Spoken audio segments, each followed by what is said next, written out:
Good afternoon, everyone, and welcome back to Maple Hill.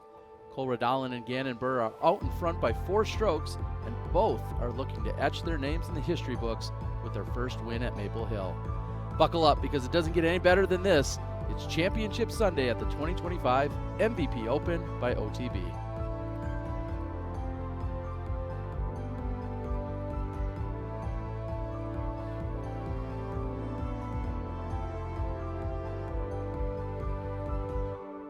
Plenty of action out on the course, but a little earlier today,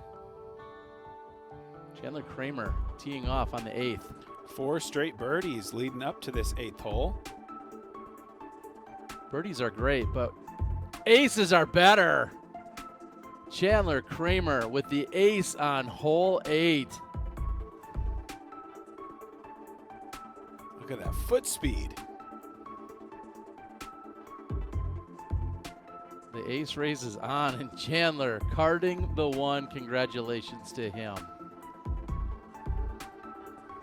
And just overall, a great day. The one blemish to close out his round, but 86% C1X putting and 8 under on the round. We'll take a look at our Innova Hot Rounds where he sits atop of this leaderboard. Nicholas Antala making a big move as well, up 26 spots, as well as Andrew Presnell up 27 spots with his 6 under thus far.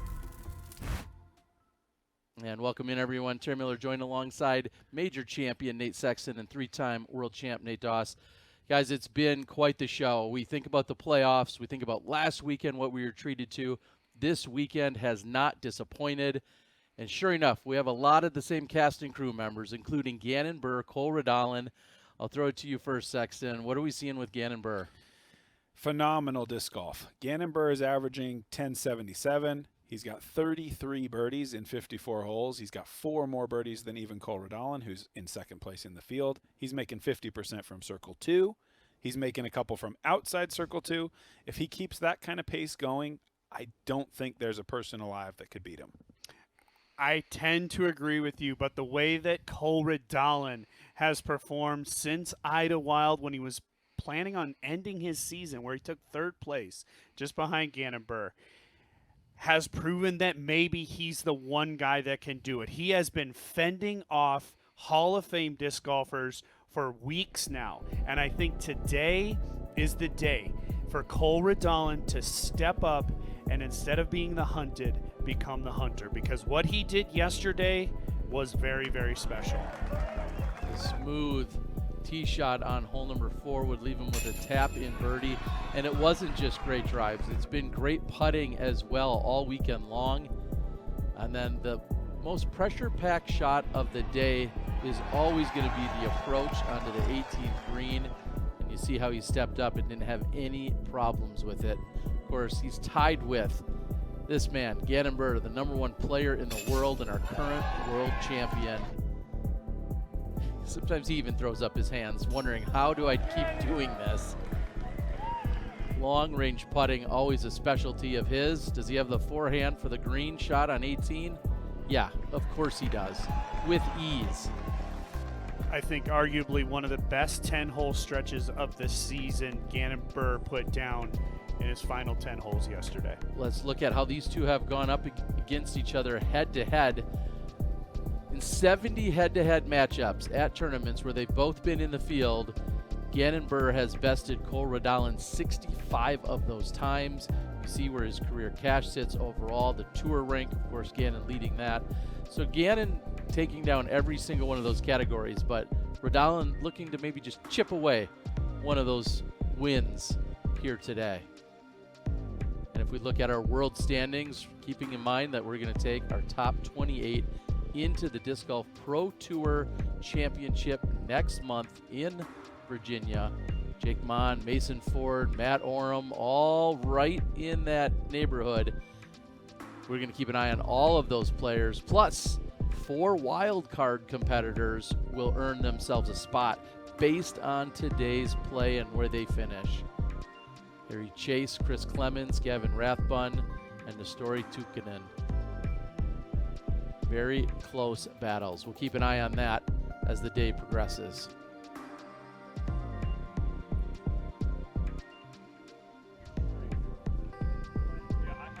Filling up. He's ready to go. Fresh bottle of Gatorade. We'll see you when we come back.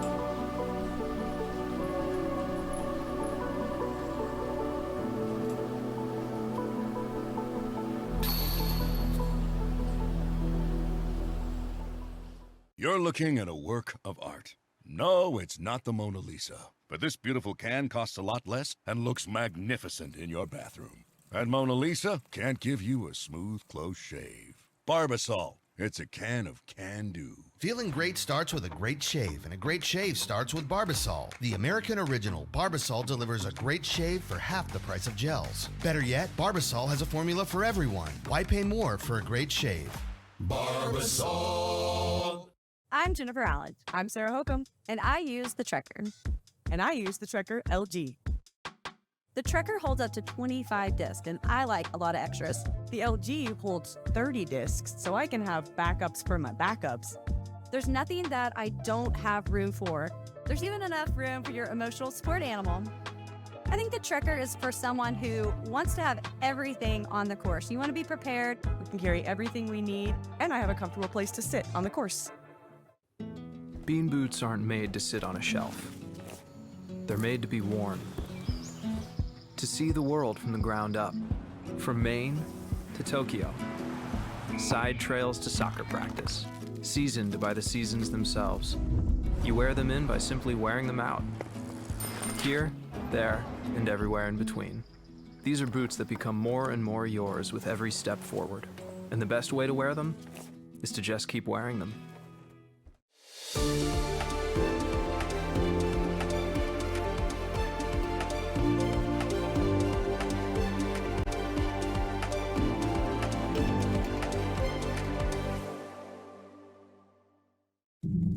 Max out your cards, not your wallet.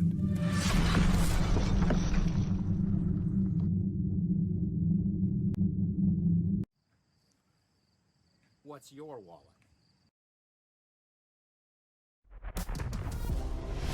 At OTB, every disc is virtually in your hand, carefully measured, weighted, and examined, giving you the ultimate confidence in your game.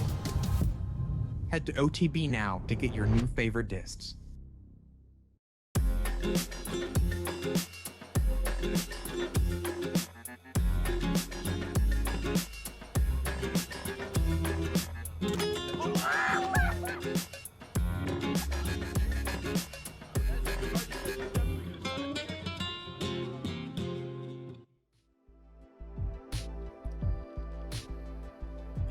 Share your opinion on all things live disc golf by taking the DGN survey powered by First Available Research. Give feedback on the website, the app, rate commentators, and more. And if you take the survey, you got a chance to win some prizes like the Zuka All-Terrain Premium Cart Bundle or 2 VIP passes to an event of your choice. Scan the code, get after it.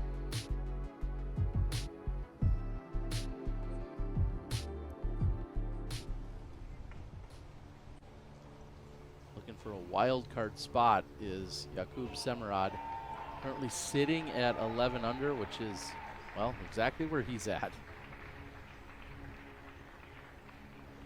Yeah, at the moment, if everything ended right now, he would go into a playoff. This is not good.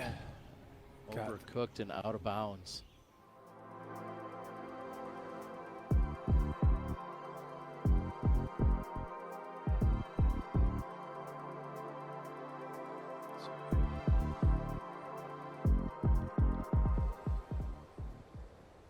And what a beautiful place this is.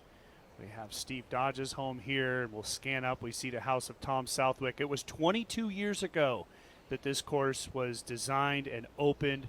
Tom Southwick, Jason Southwick, Steve Dodge, the vision to create a stadium for disc golf. And 22 years later, that vision is still alive and kicking and only getting better. I cannot wait for Championship Sunday. Okay, and welcome welcome to our chase group at 210. Up first, from Altoona, Iowa, Gavin Babcock.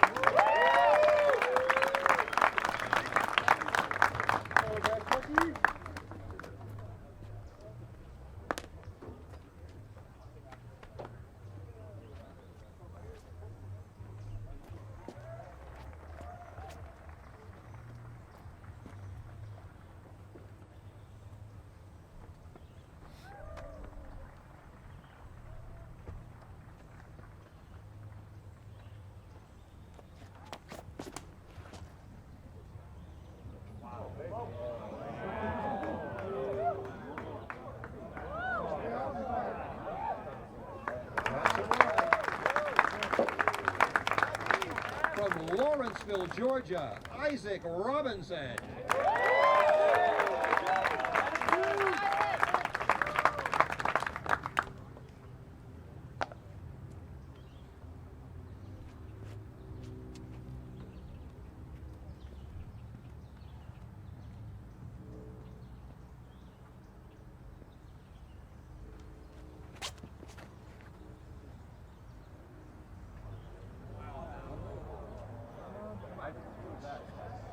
Straighter one.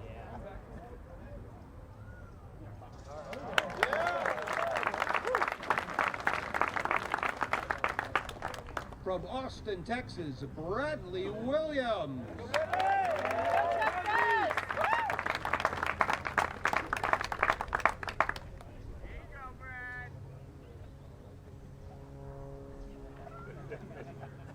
No hiding.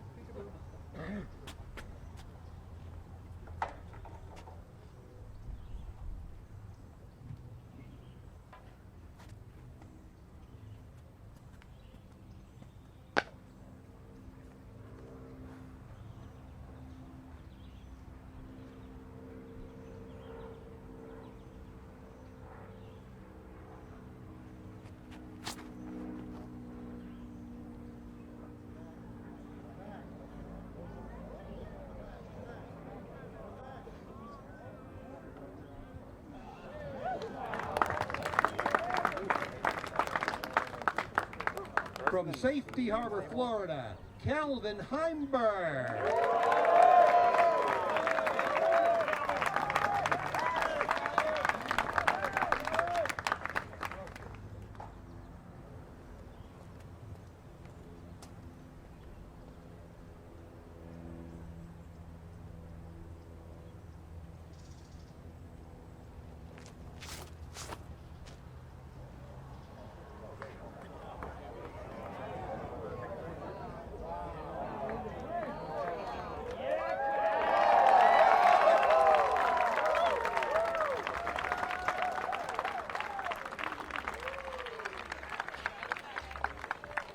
Our lead group is scheduled for 2:30. Big shout out to Greg Diaz.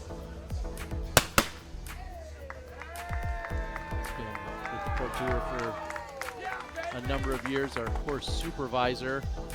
And Greg is starting a family along with his wife, Luke. And Greg will be moving away from the Pro Tour's assignments, and we wish him, Luke, and his entire family the best of luck. Thanks for all the hard work. Yeah, from one family to another. I mean, this crew that travels, that does the Pro Tour is a family, you know, and of course, as disc golfers, we're all family. Good luck to those two. I caught that one. Forward. I'm going to throw it right back at him.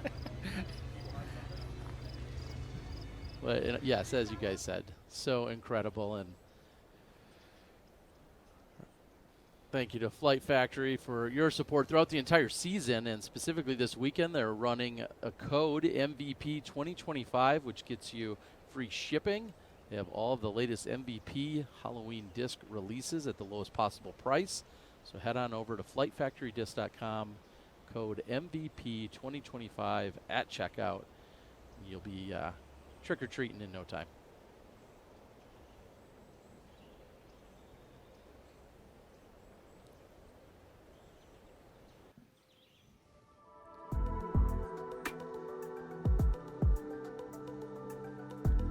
Kevin Rathbun doing some work, trying to fight for that wild card spot, getting the elusive birdie on hole 1 right off the bat. That's an eye-opener. Sounds like he may have even missed a birdie attempt on 3, but nonetheless, birdies on 1 and 2.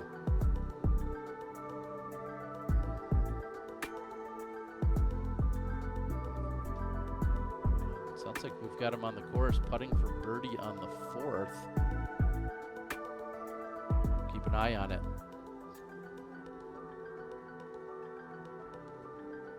He's doing himself a lot of favors, starting out strong. Some of the most birdieable, gettable par 3s are early in the course. Looking at 2, looking at 4, looking at 5, looking at 8.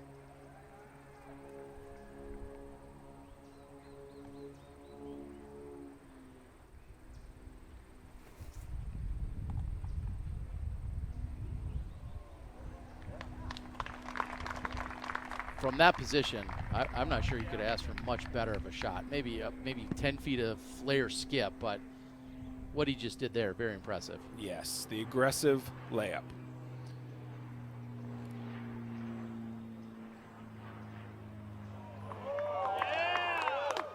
What a shot.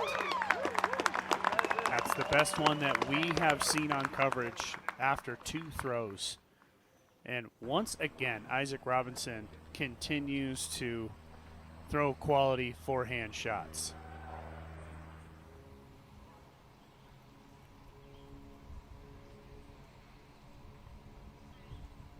Mason Ford for birdie on the 14th. And Ford's not really in the conversation for the wild card, but he is in the conversation for making it in the top 28. As you can see right now, he's currently in 27th spot. So he needs to finish very strong and avoid some good play by a few other players as well. But because of his current score in the tournament, no chance at really making the wild card if he does bump out. That's a tough spot to be in if you're Mason Ford.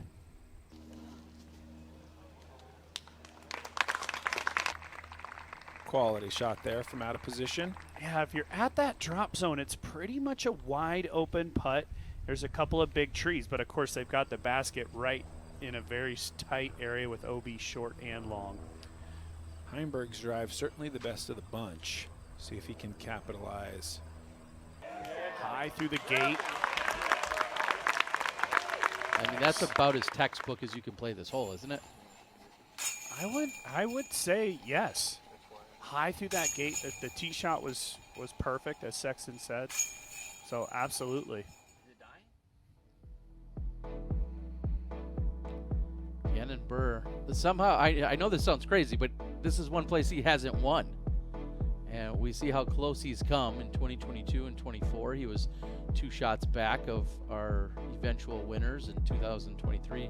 Wasn't in contention, but right now, all knotted up with Cole Redalen. Yeah, and it was one thing when he was a teenager that he hadn't won, but the guy's 20 now. Yeah. You know, get busy living, Gannon Buhr. What are you even doing out there, How right? is it that you're just failing over and over and over? Joking, of course. Can only do so much in 3 professional seasons, and he's on pace to break every record we've ever seen. Well, and at if this my early stage in his career. Yeah, and speaking of early, I was going to say, if my math is right, as we're going to watch Bradley Williams first. Long look. As I said, wide open, nothing in the way. Just hits the ground early. Back in 2016, our first ever Disc Golf Pro Tour Championship winners. The tour started right here at Maple Hill, the very first ever Disc Golf Pro Tour. That year we had 5 of them. Gavin Babcock has the long look as well. With Bradley Williams in a playoff over Michael Johansson takes it down. And right here on hole Pierce. 1. Yes.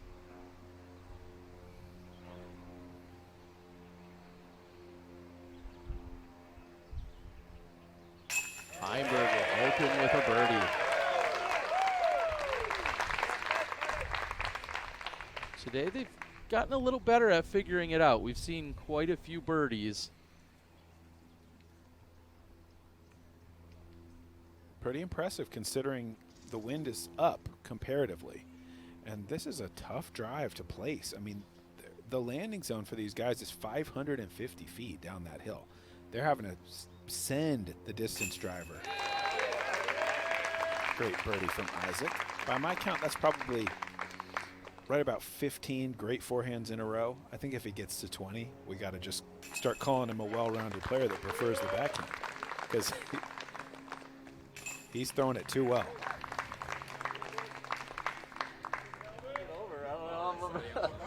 I'm open to it. If I win, I will donate my pawn jump to you. No, okay, that's just actually rough. You can't lose and then give me your pawn jump for my second place finish. It's not gonna happen. That's not gonna happen. That's not gonna happen. Only jumping in the pond if I win this tournament. That's the only way I'm doing it.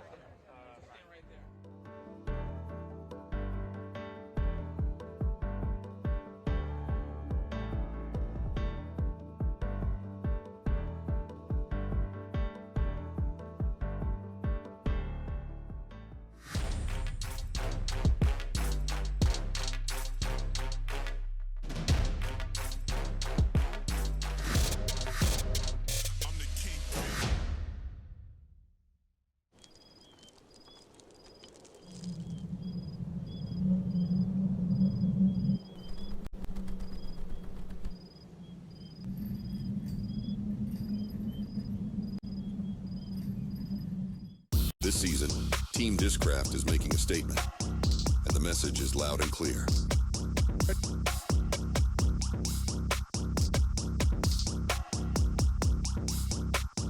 Discraft, built for flight.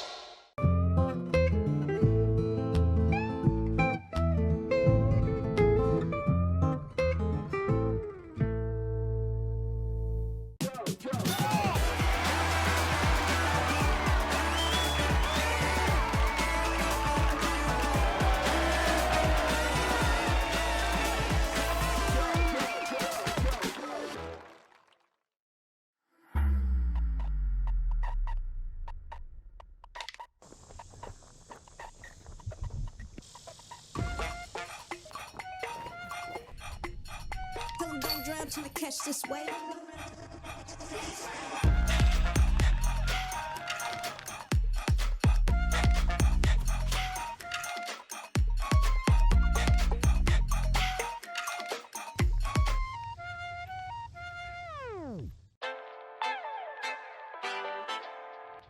What's going on, guys? Hold My Bag just launched the greatest disc golf fantasy game in the universe. Hold My Bag just dropped the best fantasy disc golf game the planet has ever seen. I want to tell you guys about the newest disc golf fantasy game on the market. One of my favorite parts is the Hold My Bag. This is something that we started doing, and it's actually a lot of fun. Let's send these boys back to the lobby. Get on. Oh, Grandma's got a hot kettle for that tea bag. How did you get so much energy from a candy? One Shot is no ordinary candy. It only has 4 grams of sugar, and the nootropics help prevent jitters and crash. Grandma, do you think I could try one of those One Shot energy chews? Oh, sure, honey. But if you come for the queen, you better come correct, Sprout. I'm the OG. Got it? Got it. Level up your energy with One Shot. Grab yours at oneshotenergy.com today. Hallo, we're Kenna. We're a Dutch growing company. We love plants and we want to tell you some cool things about them. Just like humans, plants can communicate. They can sense when another plant is close. Plants look out for each other too. They warn neighbors about nearby threats by secreting substances. And studies have shown that plants love a good tune. We love and understand plants. Let our passion excite you too.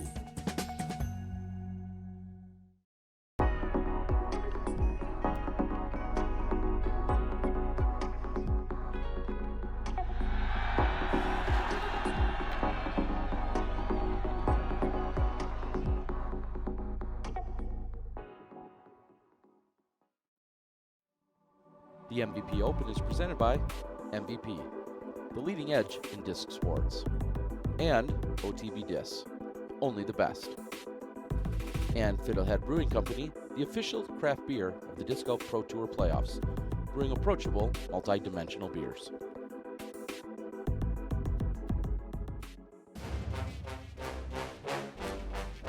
He's done it, Bones.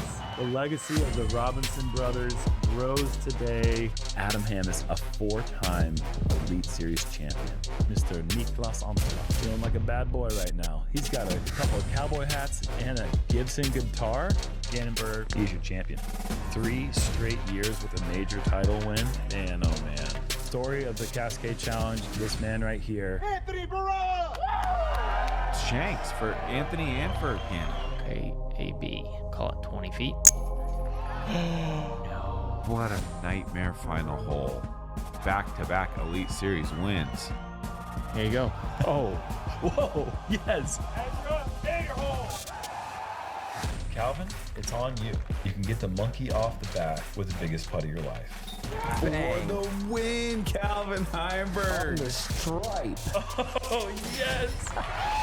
It's the beginning of an era of world titles for this young man. It's only 2025, but perhaps the man of the decade, Gannon Buhr. What a shot! What a shot! The GOAT is back on top.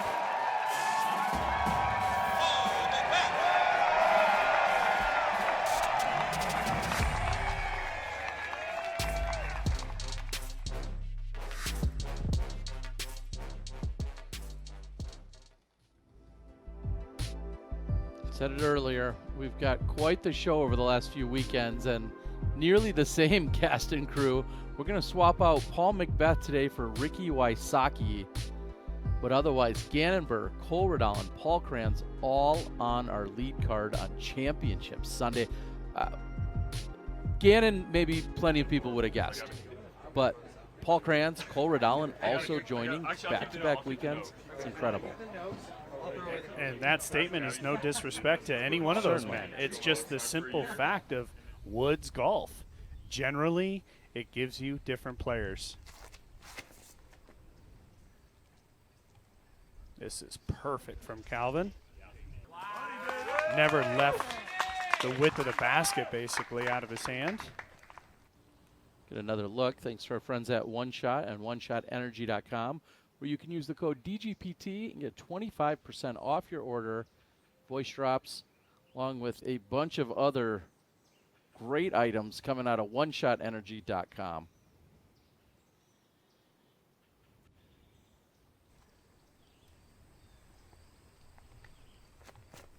Maybe Gavin Babcock's looking for some focus chews here from One Shot Energy. Don't need them. Not at all. He's parked. Nice shot by Gavin Babcock.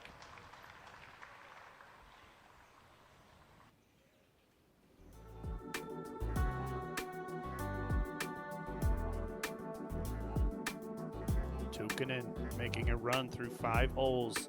Again, wild card in play for him. Chance to extend his stay here in America an extra week for the Tour Championship.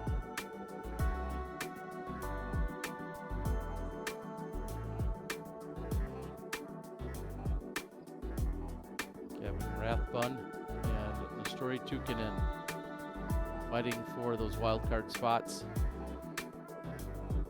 Great starts for both of them. And it was a C1 miss on hole 3 for Gavin Rathbun. Otherwise, he'd be perfect. A great start. Keep our eye on that as the day rolls on. Also, just noticing Cole Redalen, I believe, celebrates a birthday tomorrow. We believe he turns 21. If so, happy birthday. Paul Kranz turned 21 a couple of weeks ago at D-Glow, and Gannon Buhr is 20. We got old man Rick that's out there babysitting at this point. I mean, this is incredible. And in all seriousness, just the youth and the skill and the talent that these 3 gentlemen have in this game. And then you got Ricky trying to pick up a win for his 15th season in a row. This is awesome.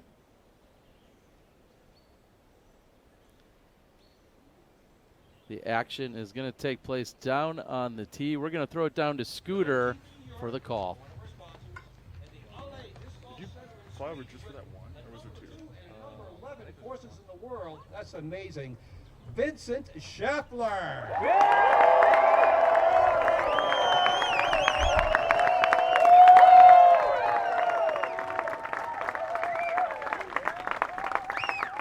So incredibly happy to be here and see this amazing crowd. I got a couple of giveaways. I invented a product about 10 years ago called Smell Well. It's for your feet. Everybody's got feet here, yeah? Somebody can throw those out for me or pass them out. Sure. You just put them in your shoes after you play disc golf.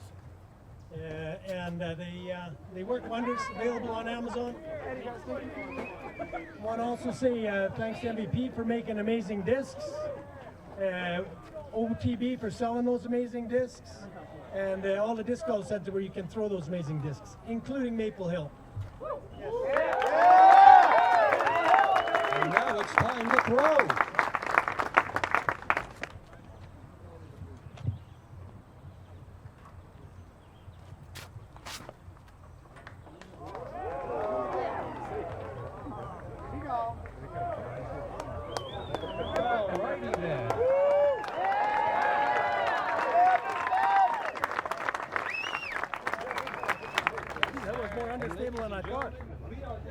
Good luck, guys. Thank you. Appreciate it. Good luck, yeah. Thanks, guys. Good luck. Thanks for the win rate. Really appreciate it.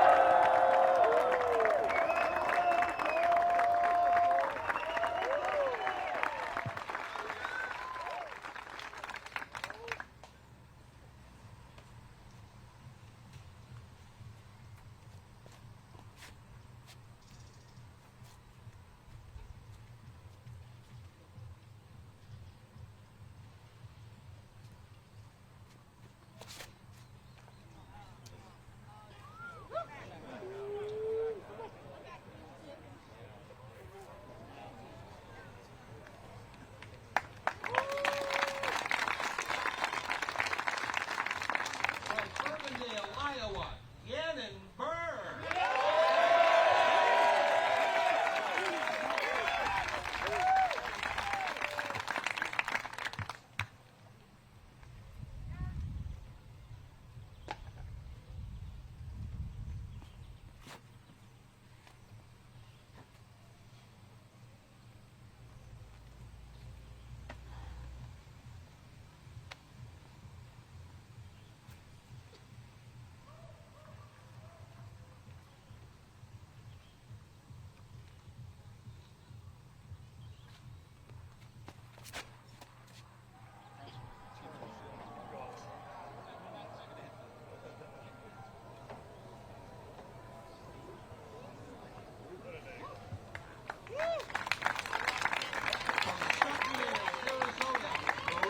Wysocki.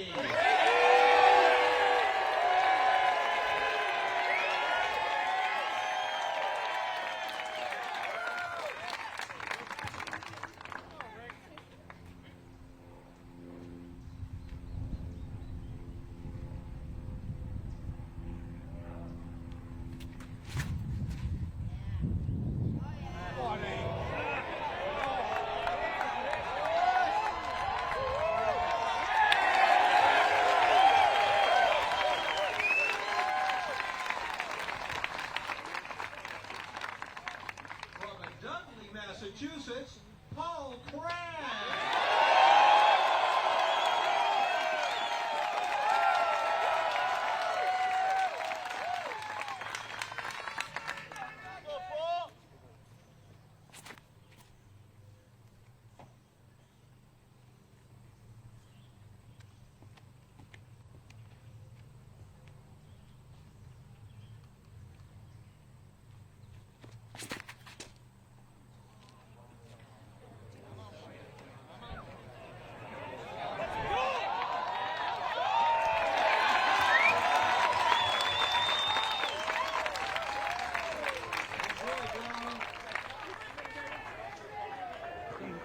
Wysocki with the best drive of the group by a long shot.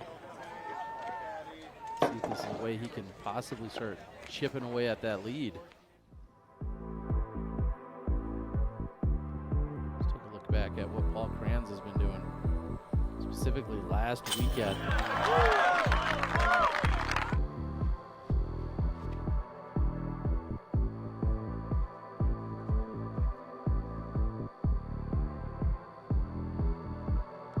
You know, if there was any question when we saw him last weekend about can he maintain this? Was this just a flash in the pan? Did he just have a good weekend and somehow rise to the occasion and rode it out? Well, coming back this weekend, being on this card today, I think proves to the world Paul Kranz has all the tools, all the capabilities, the poise, the demeanor, everything required.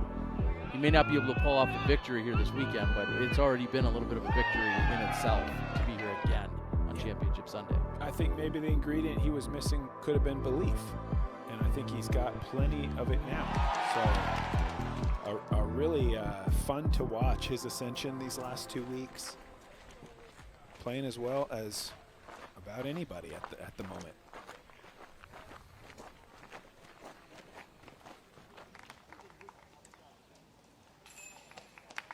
James Proctor closing out. Of course, last year's champion that gave us quite a show. One of the most memorable moments we've seen in disc golf, in fact. And it's just so challenging to repeat as champion here back-to-back years. I think in the men's division it's never been done. Or I don't think it has been anyways. And it won't be the best tournament for Proctor, but at the end of the day, still what a show last year. I think that being said, we got to shout out Missy Gannon, back-to-back champion over on the FPO side of things. Incredible performance this morning. Hard-fought battle. Chris Clemens in the hunt for a wild card, and his recent efforts here are certainly going to help that. Yep, currently in 12 under, tied with Lettinen. That was his 4th birdie in a row. Harry Chase teeing off on 6. What a shot this is. You do not have to park hole 6. You just have to hit the fairway, give yourself an opportunity. That is very well done from Harry. Nestori Tukkanen in for the birdie.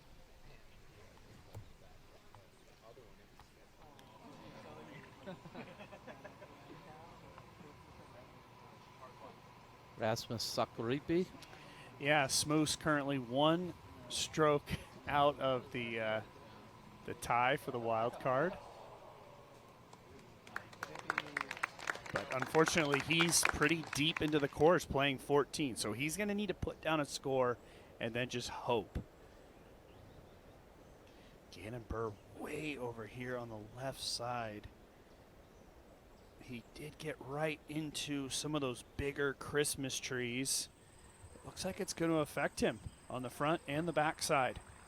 Has to be a layup from here, but it needs to be precise.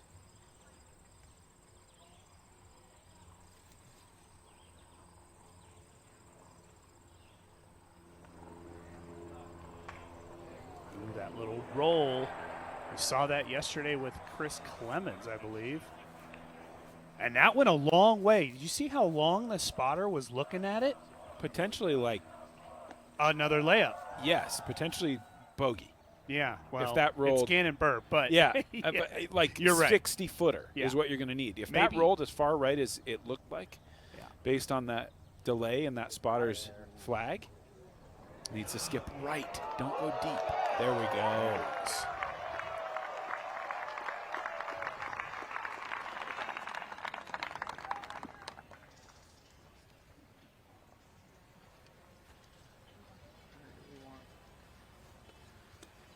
Brian, any chance that you saw where Gannon Buhr's ultimately went? Not a good spot, Terry. He's right up against the rocks. Nearly crossed the line of the Mando, but he's just going to have to pitch up, I guess. There's really no other option. I wonder if maybe even a forehand roller, if he tries to cut it. I mean, Gannon Buhr seems to try anything at one time or another. But yeah, Ricky I mean, Wysocki. You could go for a roller just because there's all them walls in exactly. there. But I don't know. Could be risky. Here's Ricky. Did birdie this yesterday. It's got to get down, and it does. That's right around the space where he made the putt yesterday. Even a little closer, but going to deal with a couple of the big, prominent trees on the green still. Nuke. Yep. Give that to someone. Ricky went with a slower disc through the gate. I think great for accuracy, but not so good for the big flare skip. Not that he really needs it. Such a adept putter. Probably happy to just make sure he gets through and buy himself an opportunity.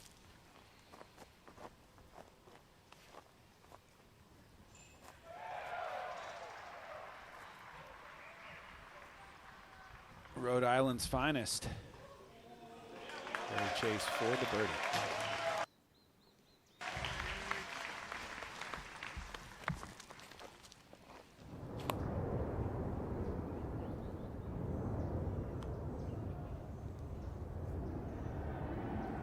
So what he's spotting right now is where he's going to try to put it, right?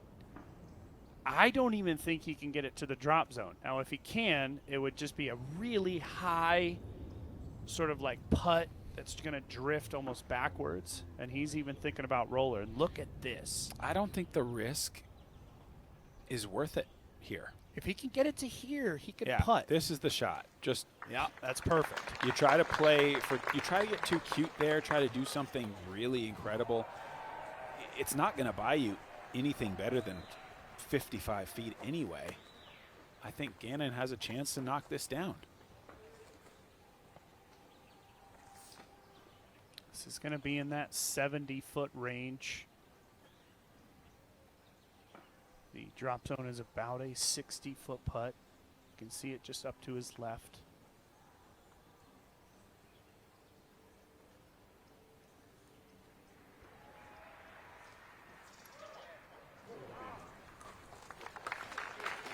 A very legitimate run by Gannon Buhr to save the par, but not on. Redalen can take 2 more shots on this hole and still walk away our solo leader. Yep, you can see the out of bounds right here. Both Gannon and Cole had to throw over it. You got to just be careful. You don't want to hit any little branches, anything that might knock you down.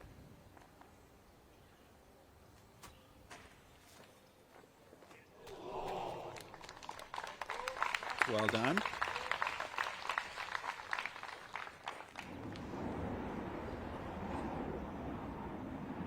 Over to the 8th. There's Clemens.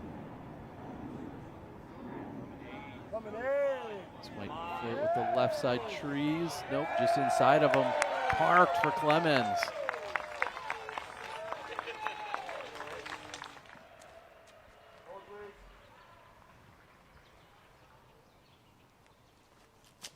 Chase on the 7th.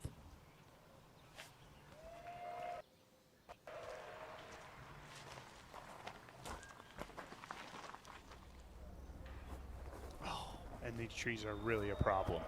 Oh, Rick's going to try and go through them. He could literally hit one of these and still kick OB. He's got to be careful.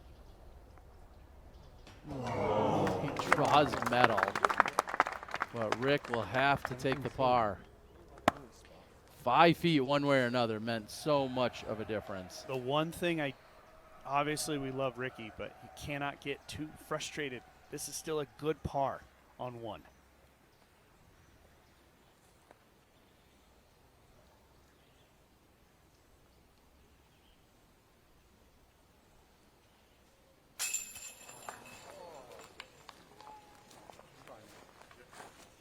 Disappointing miss there.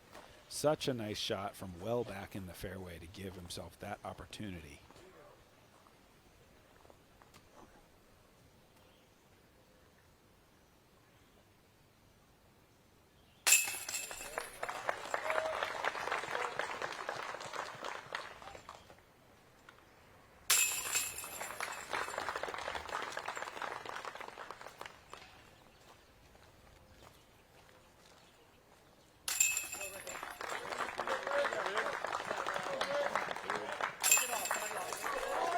Three pars and the bogey for Gannon Buhr.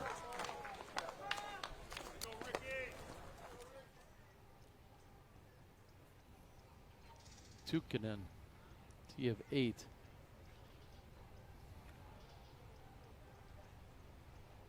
Come on. Oh, boy, set.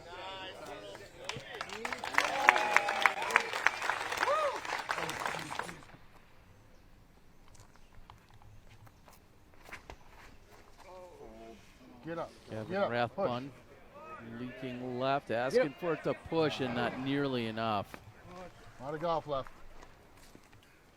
Rathbun out of bounds. That's a costly mistake. You absolutely cannot come up short without hitting anything.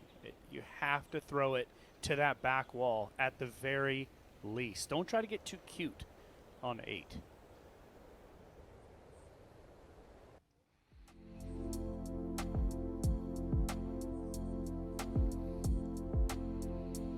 Looking at hole 2, par 3, 381. OB line at the base of that rock wall down the right side the entire way. Little island of trees in the ditch here on the left that kind of forces you to funnel the disc moving from the left to the right, usually for the right-handed player. Back in the day, we used to sometimes throw a little backhand roller here. They got sick of that. Put up another rock wall. Make sure you can't bounce anything up there. It's got to be that turning shot, fairway driver, perhaps powering up on a mid for the big throwers. Flyovers also brought to us by Zenny. Use code DGPT and get 10% off your order at Zenny. Eyewear for everyone. Great shot from Cole.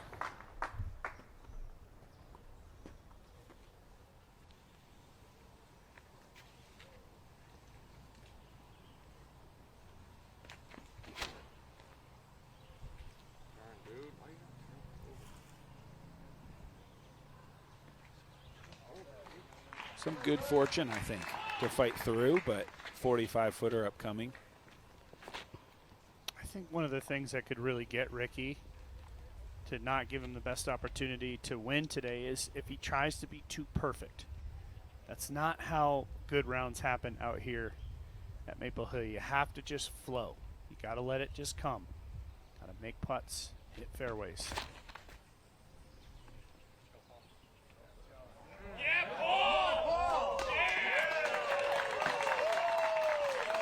Better be a riskier shot there for Kranz as he brought that one single tree on the right into play, but beats it and he's going to have a look at birdie.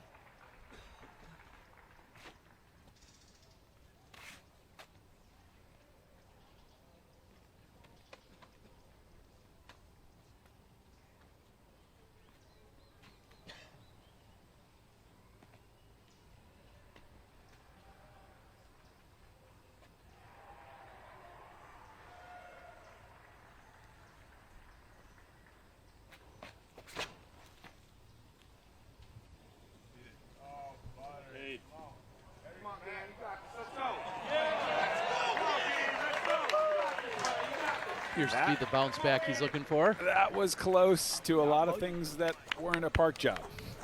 Snuck it on the right side of the tree. Got the little redirection late.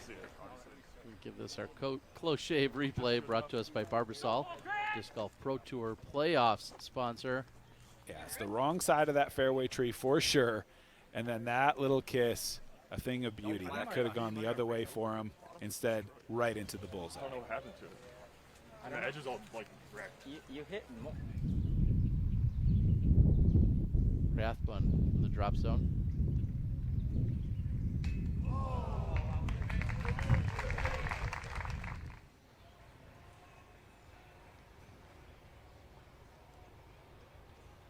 Tukinen with his birdie luck.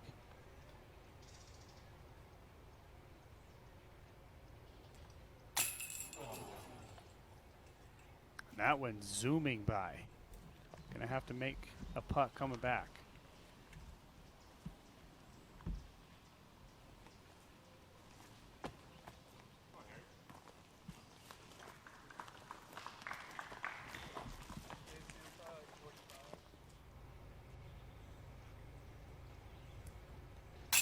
Going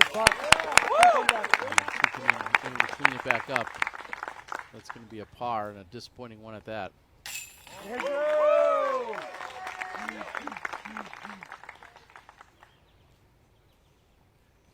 The disappointment really by bogeying here on 8 is that the hardest hole on the course is hole 9.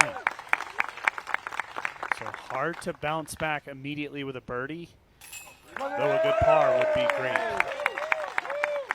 And that's 5 5 straight birdies for Chris Clemens. Doing what he needs to do to try to extend his season.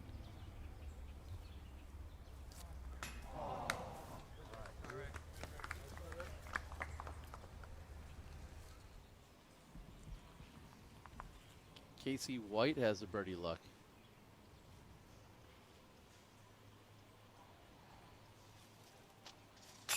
For his 4th straight birdie. He's got the last 5 out of 6.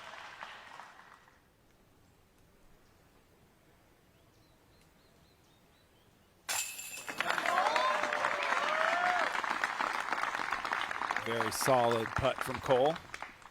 Anytime you can get 6 and 7 back-to-back on this course, it's just a shot in the arm to your round, because they can just both be, obviously 6 much more so, but 7 could also turn into a bogey. 2 really tough par 3s back-to-back. And then you step to the arguably the most wide open hole in the course, an 8. A great chance to make birdie as well. So you want to, if you can get those 2, 6, and 7, you definitely want to stamp it with 8.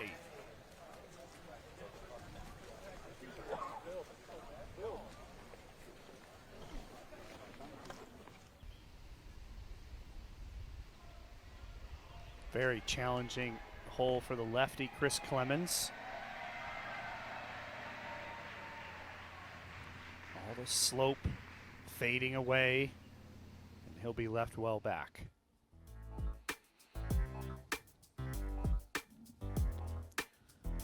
Top 4 wild card contenders. So very close. Chase, Clemens, Rathbun, and Tukinen. Laurie Lettinen somehow deuce the 11th? Wow. What? Imagine a throw-in, obviously. I'm going to see if it's listed at how far, but looks like a long way. Hence not showing us. Early release from Cole. I did not hear a tree kick. I think I heard him say that's good enough. So one would think very fortunate forward progress, perhaps getting you out of that zone we saw Gannon Buhr in yesterday, where you can really get in trouble here.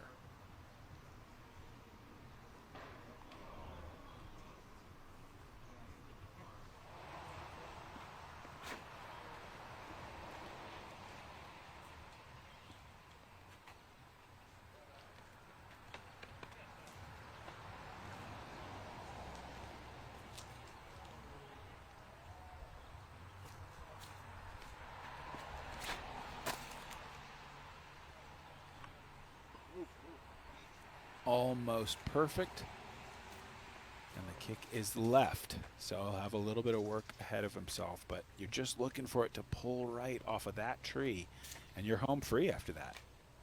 And a wonderful opportunity here for Ricky if he can put down a good one. That's over pulled. Got to avoid a big kick. And he does. He's going to get up there. It's outside, way outside circle, but a chance.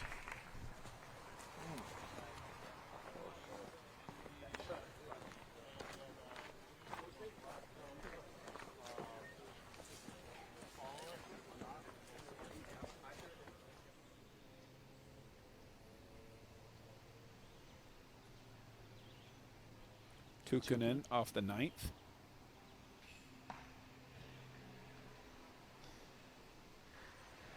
You'd love a par from there. It's not going to be easy, though.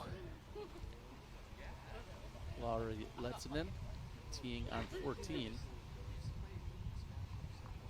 I would say Lettinen needs 2, if not 3 birdies to feel comfortable.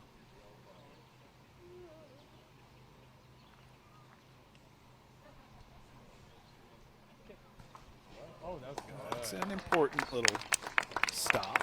Going to give him an opportunity at least to knock that down.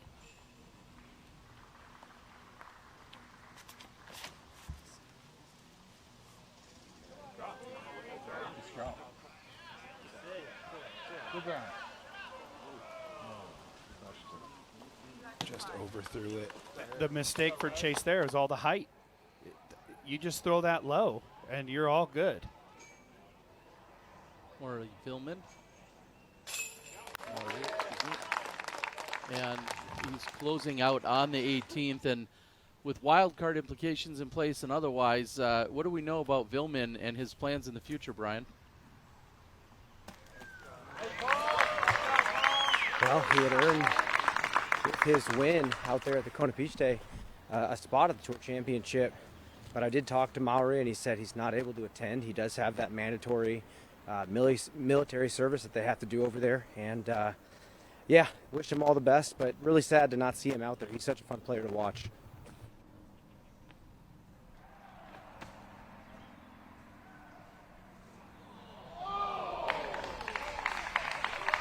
Jumper by Gannon, puts him just past the pin by 10 feet or so. So what that means, since Maury's on the outside on points, just in via the win, is we're likely looking at a field of 33 players. Callaway will be that guy that gets in by virtue of winning at the Crocal. Then we'll have our 28 qualifiers and the 4 wild cards that we're going to know by the end of the day today.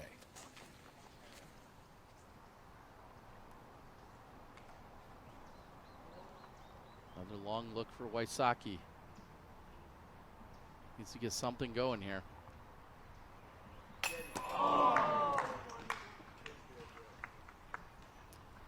It's been close on every hole. Yeah.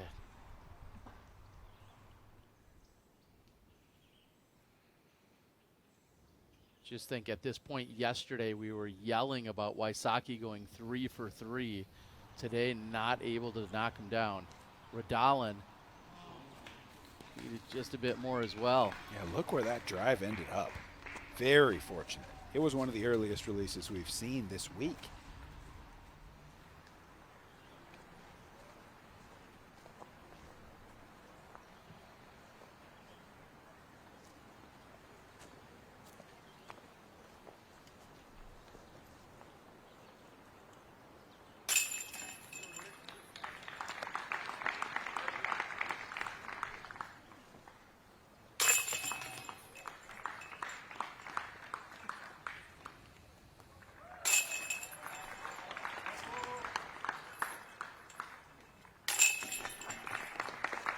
Like that, an entire group of pars. Is to make the short walk over to the 4th. Earlier we saw Mason Ford on the 14th with a solid putt. That may have just done it for Mason Ford to make it to the Tour Championship. Right now, sitting in 26th place, even though he slid back a few spots today. Looks like 40 points or so, his cushion, down to that ever-important 28th position. So he's got to feel pretty good about his chances. Yeah, Mon is still playing, as well as Presnell. They're both playing the 18th. So, you know, once they're set, it would take some kind of crazy finish. Harry Chase. Down. That's the second player, a part of our wild card, coming through there and giving him back. Looks like Cole's done it again. Avoid a root. Yeah, and he's done it. When you're that short, there's some brutes back up in there, but he bounced right up over him. Not quite as close as yesterday, but still perfectly in line with the pin. Cole's got to be getting up there towards best and most consistent putter thrower we've got. At least over the last 2 weeks. Yeah, I mean, he's coming up. Everything he lets go looks so clean. Kranz early tree there. And honestly, from where he landed, often it feels more difficult than the tee shot.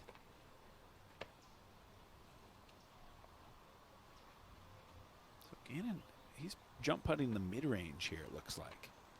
Yeah, and the one thing he's done, he's been left both the first 3 rounds. He needs to just twist it a little bit more, get it a little flatter to let it run down towards the pin.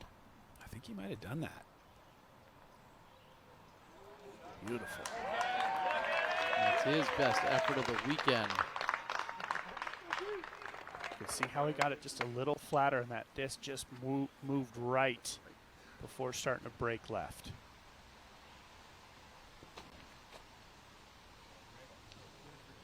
Starts to flip for Rick.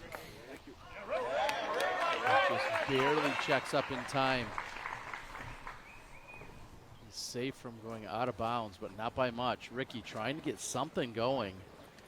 Yesterday his birdie streak ended at 4. Today he's hoping to get one started. What are we seeing here? Just the best power putter we've got. He's got that deep reach back. So much power transferred through the wrist, and it's so clean off the hand. Every time we look at a slow-mo of a Gannon Buhr putt, there's not any indication of any kind of inefficiency or wobble. It's just coming off like a laser. I mean, this guy can go to that putt form in places that we've never seen anybody else capable of it. I think he has probably approaching 200 feet flat ground if he needed it to just sling a jump putt. I think one of the things that's hard to articulate in that breakdown is what you said, the grip and the wrist. We could all do that physical movement with that jump putt, but that snap and that clean release, so tough to replicate.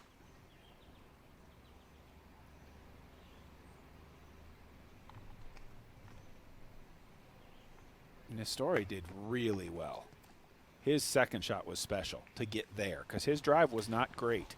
That is a fantastic par save.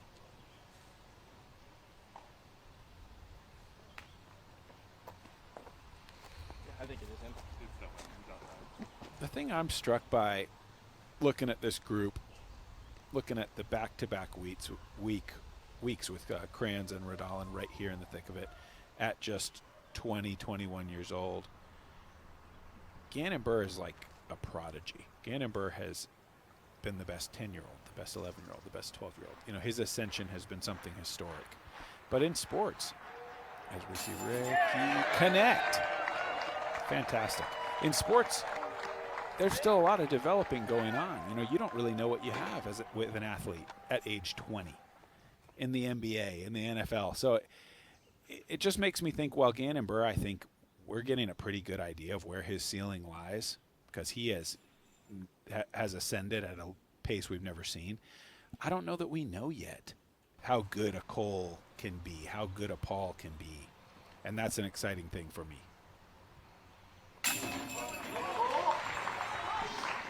And, I mean, Redalen does have the big win back in 23, won the Ledgestone. And I think really injuries have been his biggest issue, dealing with the hip injury. But if he can square up his body, clearly, mentally, he knows how to win gigantic events. You know, the Ledgestone being a 4-round plus event.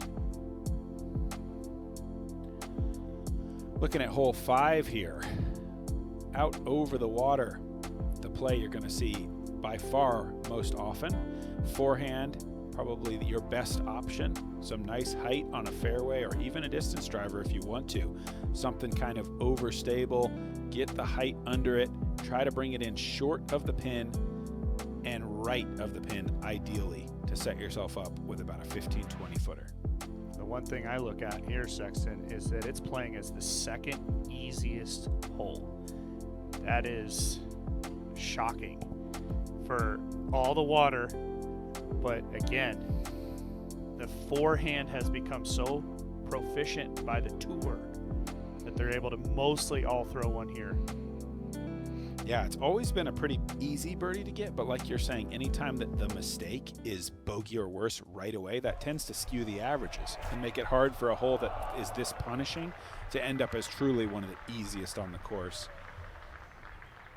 People definitely have this one figured out, though. Redalen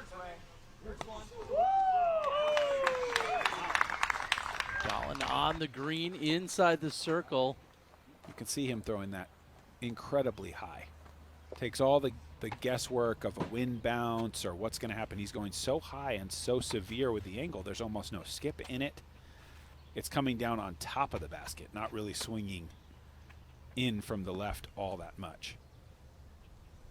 Yeah, they want to be up here. You don't want to be down here. Swing.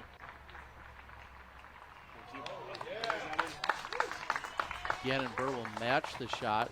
It'll be similar distance from the pin. You know, from the drone, that looks perfect, and it is. But we could hear the anxiety in Gannon Buhr's voice as he's going, come on, swing. You know, it's still a scary shot. Even more right.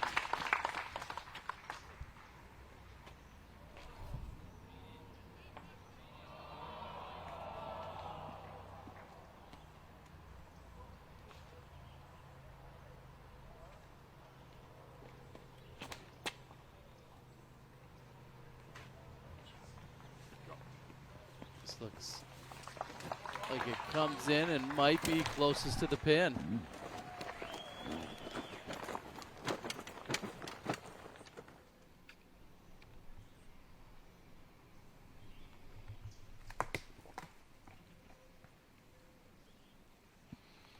Wow. Rathbun got aggressive.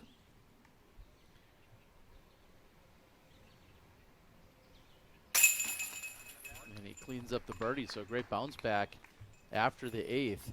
In my opinion, that's a direct reflection of those 2 bogeys on 6 and 8. He felt like he had to do something that he normally wouldn't do. And that's the first missed putt we've seen from Cole in, boy, I would say 2 days. He has been so solid from 30 with pressure. Just leaves this one slightly right. The stroke still looks good to me. Mm-hmm.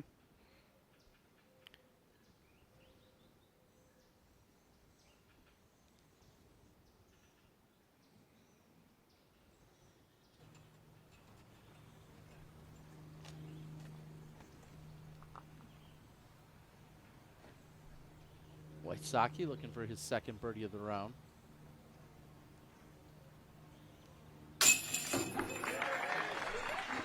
And if you're Ricky Wysocki, I think through the first 5 holes, yeah, you missed some opportunities, but you haven't lost any strokes. I don't think the first 5 was where Ricky was going to try to make up the strokes that he needed to gain. It's 6, 7, 9, 11 and 12, 14. Those are the places where you can get some strokes. So I think overall not horrible for Ricky. Andrew Presnell doing some work today. You see him there, 27th in the point standings. Moved Looking up good. 13 spots. Looking good to punch his ticket.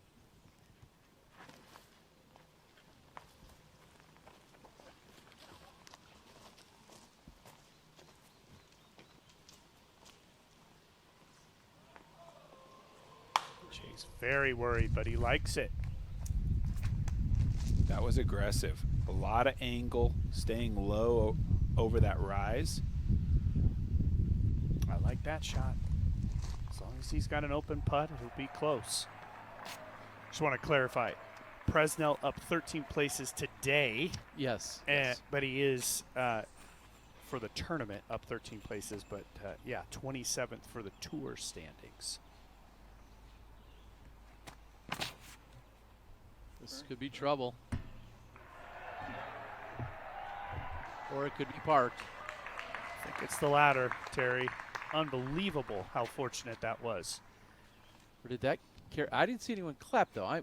Brian, what did we just see on 6? Can you clarify?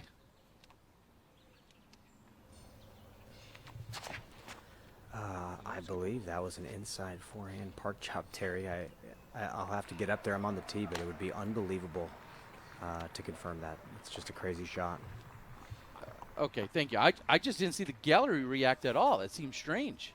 I'm 99% sure that hit the rock wall, and he's probably inside 15. Very fortunate as he rode that inside line, missing several prominent trees. Why am I looking at you? It was rather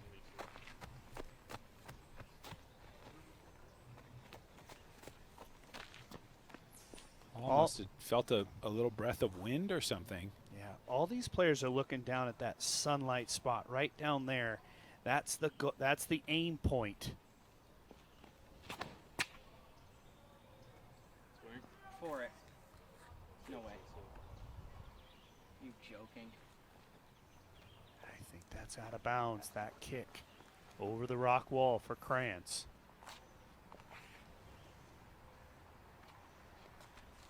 Redalen's going to have to answer here.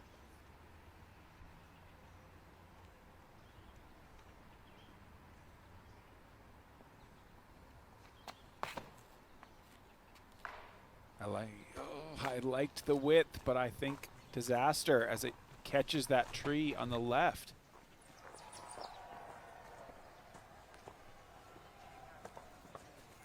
You can see there's about 4 of them over there on that side.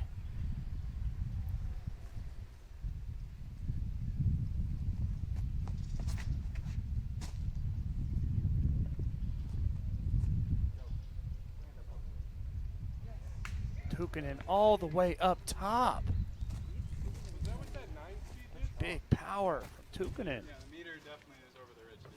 I mean, yeah, if you want to just be sure, I'd put it right at the edge. Yeah, there you go. Yeah, that seems right. Yep, that's all good as that. Somehow, some way, Chase safe down there. Yeah, I'm guessing that's when he got the clap. I'm going to assume somebody ran over there, Yeah. To double check it. But you can see how that OB line just down there. So very fortunate. Got to pay it off here. Like that. Wow. What a birdie. And again, a bounce back after 8. That is so unlikely. To bogey 8 and turn around and birdie 9. Cole through the small gap.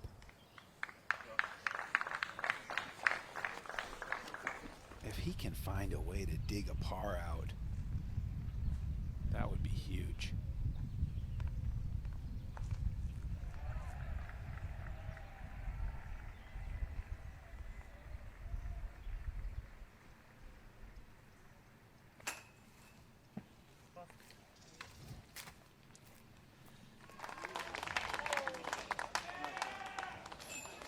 Jake Mon is tapping in on the 18th. Think that will be enough. It's going to be close, but that might be enough for Jake Mon to make his way to the Tour Championship. Mon has to avoid a charge by Matt Oram. Matt Oram is on the 10th hole. He's 2 down for the round. Matty-O is potentially charging if he can get something going, because Matty-O needs to catch up to even the wild card guys if he wants to have a chance there. But that's what Mon needs to avoid right now, is Matty-O making the big charge. Yeah, if Matty could push to, say, 8 under for the day, which would be phenomenal with the holes he has left. But you would think that would make things very interesting.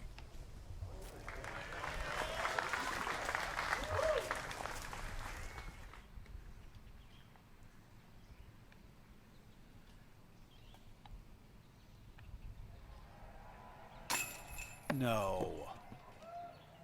After putting it on top of the green, Tukkanen misses the putt and still now has the uphill putt coming back for par. Wysocki.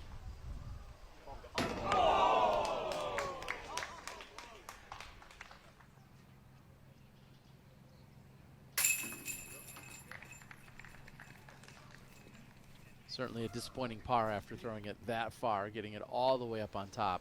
Yeah, 2 of the last 3 holes, Tukkanen has missed makeable putts. Redalen's got to be defensive here. OB right, just 3 feet away. What a putt.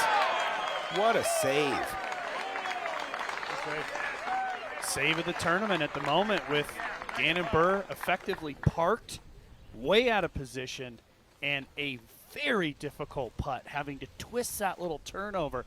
Anything off the right rim is OB, and he just nailed it in the heart.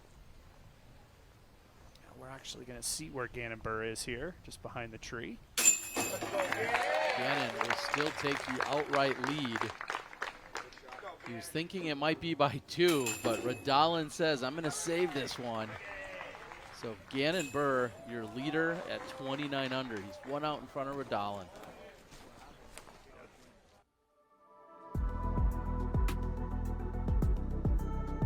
Look at Calvin Heimberg. 7 under through 8 holes. Yeah, only missing hole 6.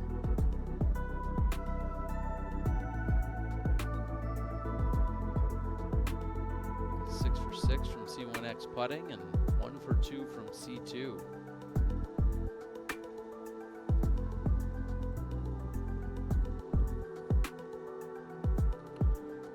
So right now the wild card number is 13 under. That Matteo, he just got to 13 under right now. So this is where it's very tight because Matteo's in that position of either wild card or bumping Mon.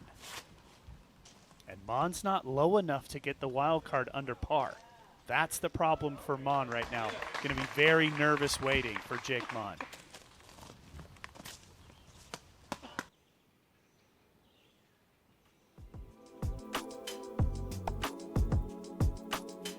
Every passing year, making that final becomes a bigger and a bigger honor. That birdie by Matteo up on 11 takes him to 13 under. That bumps Mon.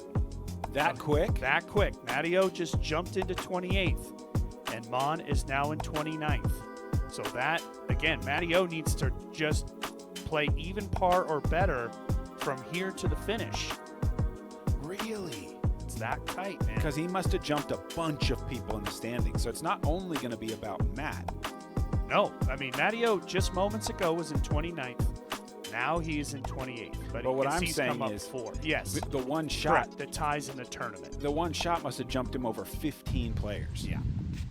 Or something like that to come up the board that much. So there's still a lot. Like just shooting even, I don't think gets it done because so many of those other players out on the course. It was a 4-player difference. So Matteo went from tied for 18th to tied for 14th. I'm shocked that that's enough points to overcome what Mon had. Yeah, you're right. He's going to definitely be watching the standings nervously.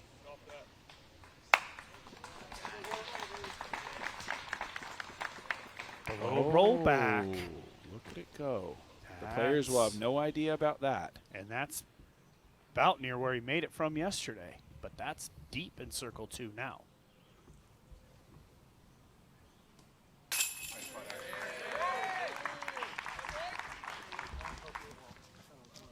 Harry in for his birdie.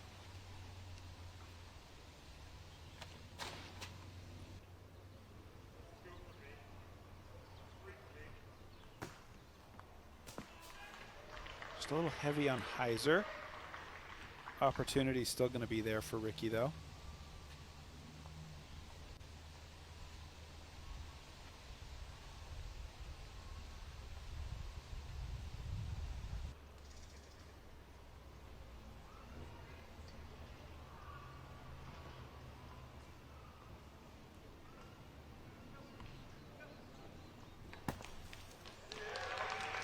Inside the circle.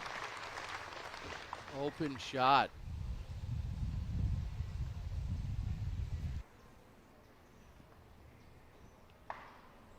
Kranz hung up early.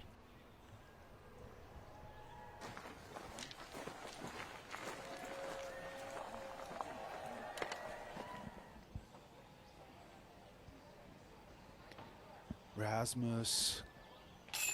Potentially a very costly bogey on the 18th.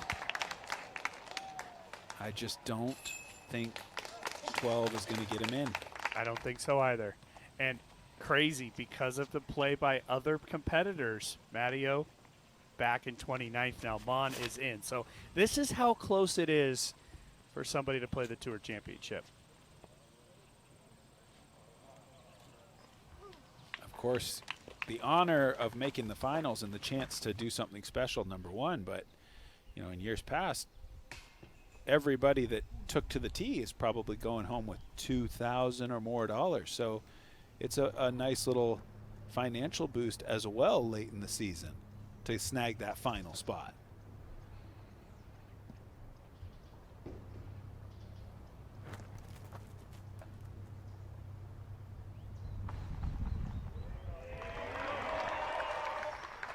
Be a chance for Kranz to save par.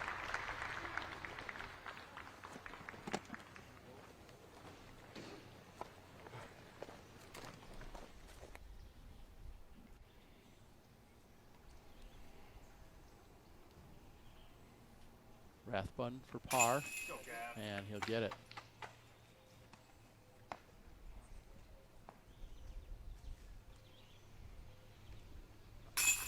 Chris Clemens, about 25 feet to close out his birdie on the 11th.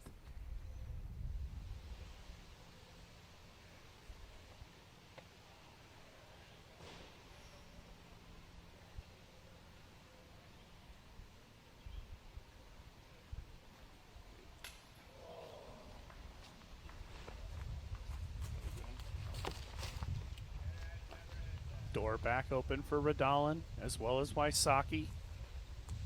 Take the tee pad back from Gannon Buhr.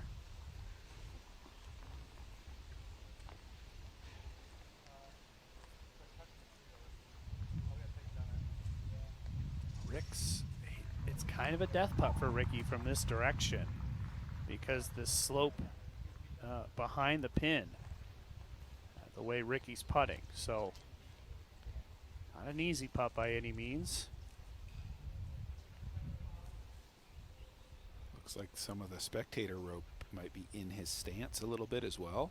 Yeah, in this case, he is allowed to move it. And while he's at it, he could just start wrapping it up. We're not going to have any more groups coming through. If we see a playoff later, that's on only holes 1 and 18. So why don't you help the crew out? I mean, we're sending Greg Diaz and the rest off on their way, Rick. Gosh, really awkward stance. Took him a while to get set. You see how that branch is bothering him. See if he just powers through it. Wysocki, long birdie luck from circle 2. And he gets it anyway. All of that, and Ricky just powers through. That's his 3rd birdie in the last 4 holes. Ricky Wysocki goes to 25 under. He'll be back within 4 of both of our leaders. I think this had a little more loft and a little more swing than some typical Wysocki putts. So showing some versatility to get through sort of a tricky lie and play a little drift. And Redalen is in. He moves to 29. He's again a co-leader with Buhr.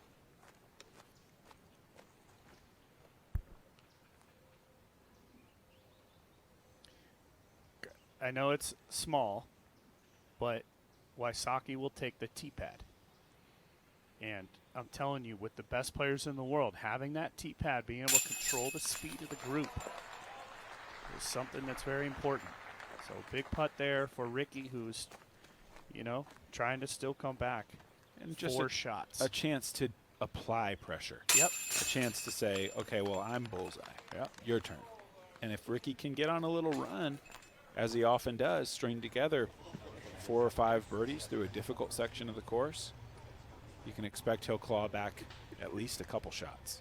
Someone who put together 5 in a row is Heimberg.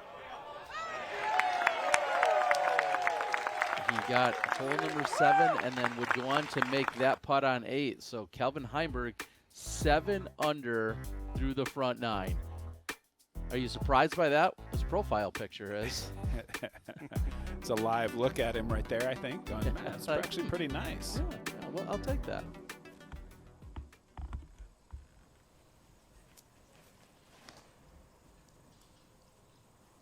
Chase has to go really high here. Can he get through the branches? It looks like it. Just catches something very late. I think that's a nice shot. Get on cam, guys. Come on. Okay. And if you want to head on over, you could try out some Slot Shot, or you go out to playslotshot.com and order yours today. Use code DGPT25 for 100% off of your order. Think cornhole with discs, where you're throwing these soft rubber discs through the scoop and slots. You earn points and you win the game. A little Slot Shot action. See if we can see some of it on hole number 8. Just a correction, $100 off. It's a great deal. 100% Did I say off. 100% off? 100% off, even a better deal. But $100 off will also do the trick. Use code Nate Sexton for that 100% off. This is how the 8 holes welcome the lead card to famous hole 8. And I know a lot of people potentially are out there going, Doss, what does it matter? Who's got the tee? Look, Ricky wants to pop right up on this tee and throw. Gannon Buhr, on the other hand, takes his time. And so that's what I'm talking about. It's about pace, it's about comfortability, and then it's about applying pressure as well.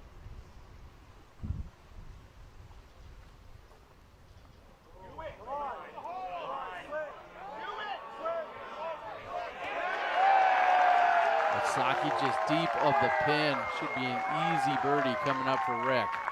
Wow, that's one you're holding your breath on as soon as it comes out of your hand. He brought in 2 trees pretty much unnecessarily, but got through. He'll have a chance for birdie.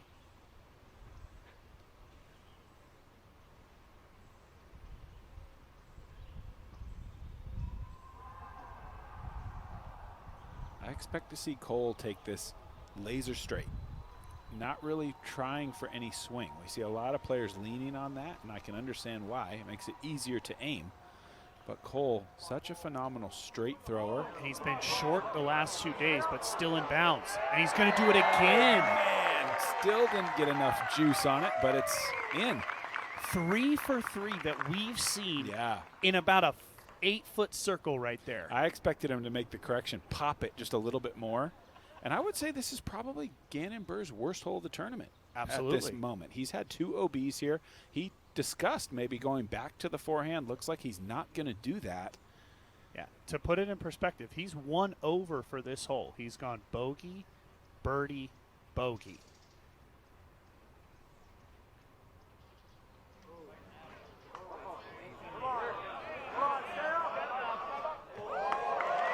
Just enough. It's amazing to me that for the #1 player in the world, this shot, it just has him questioning disc selection, power, release point.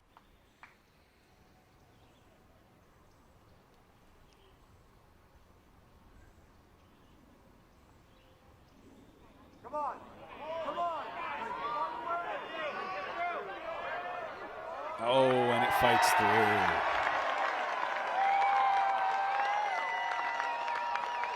Inbounds island action coming up when we return.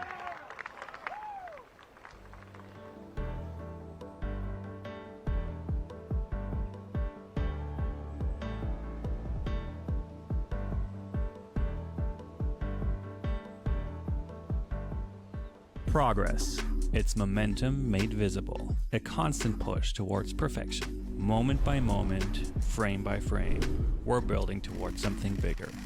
The time lapse was my first 12-speed driver, but I knew it could be better.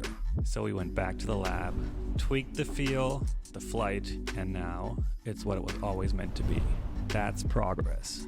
Introducing the retooled time lapse from the Simon line. No limits. All right, Tyler, you're up. Let's go. Okay, but does this outfit look weird? No, you look great. You're just here to talk about Jomez collaboration. No, I get it. And the it's Halo like the Emperor. You got it. You look great. You're in character. Let's get it. All right. Hey, everybody. The Emperor, the S-Blend Halo Emperor. With... Are you laughing? I can't believe you even did it. I knew. See, I knew it. I knew this was a prank. Ridiculous. You told me this looked like the picture, dude. That's so.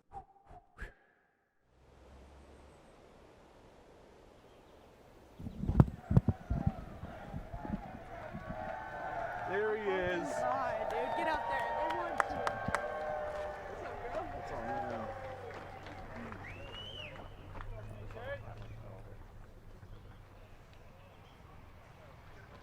More celebrations for Greg Diaz. Very fortunate for Crans. These trees on the right, they get a lot of players kicking them into the water. Really want to try to take advantage of the good fortune here for Crans, I should say.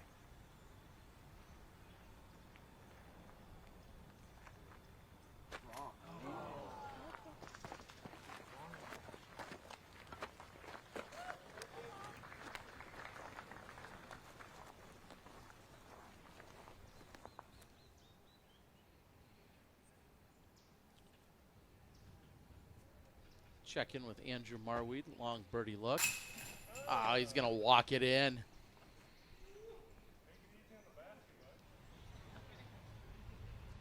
Nice work by Marweed.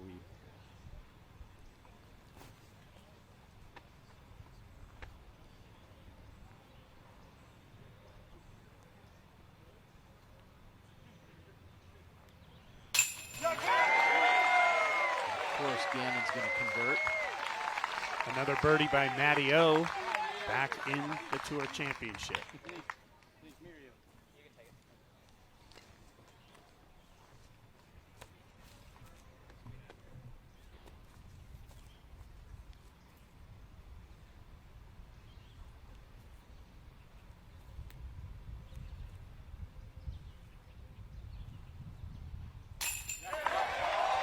And Redalen answers. They remain tied at 30 under.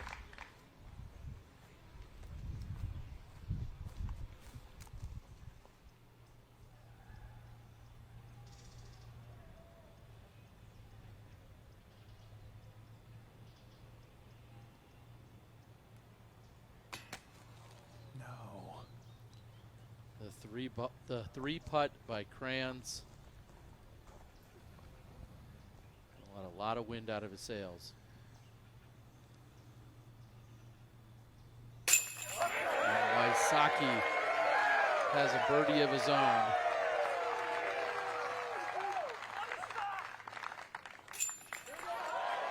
He's down to just one sail. If I can get that cliche right. They're heading over to the 9th. It doesn't get any easier there. We'll see you on the tee.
Watching Eagle McMahon, and unfortunately not a camera there for it, but the ace on 13.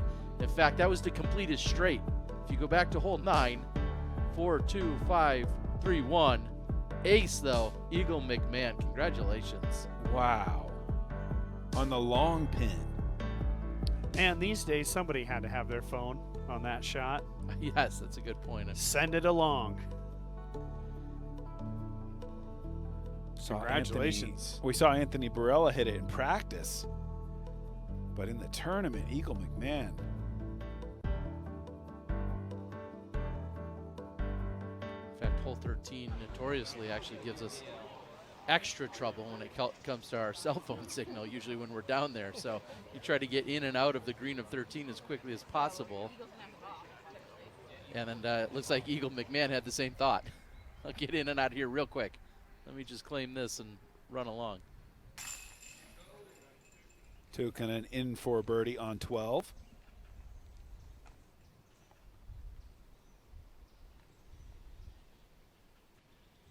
And Rathbun is in for the par.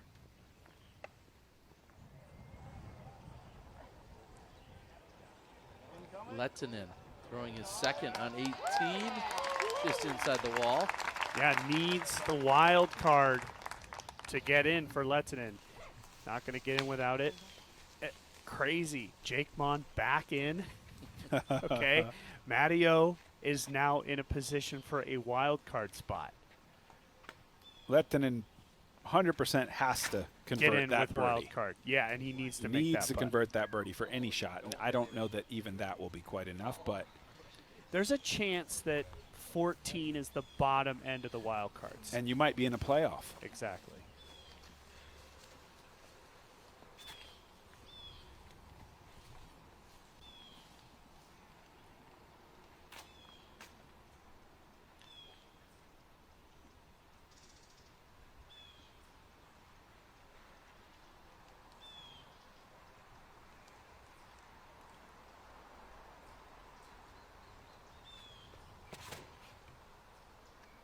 Ben, jump right.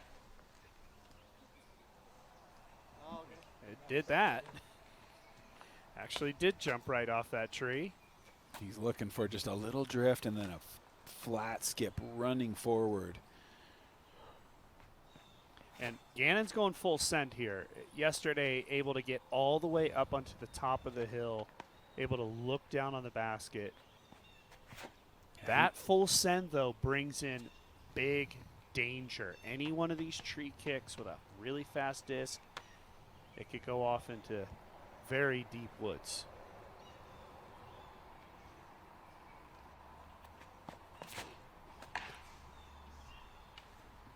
He shanks it. It's one of the first available. This goes into the mindset of that disc specifically. It's very flippy. He likes throwing it here on 9 because it gives him a chance to get up to the top of the hill. But he has to put a lot of hyzer on it, comes out early, hits first available for Buhr. Bogey definitely in play.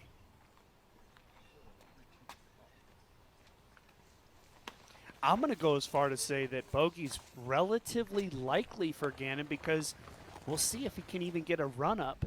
Yes. He can probably get to a place where it would be very risky to go at the green if he throws a great shot. Clemens bobbing and weaving.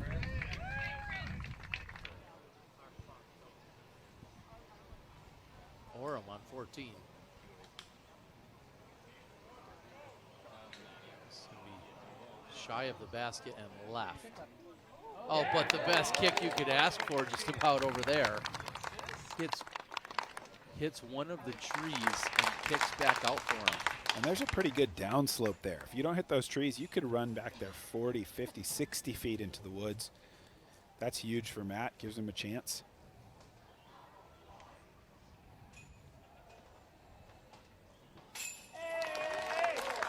That gets Letton into 14 under, seeing that the wild card cut line is at 13 under for now.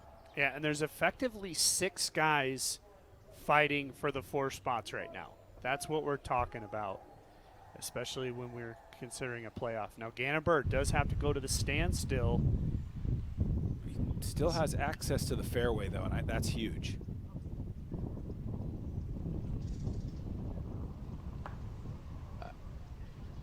I think par is in play. Yeah, gained a lot of distance there. It was an impressive second shot. He'll be caught up on the left side. There's definitely more trees over there, but still good work to gain a lot of distance from a standstill.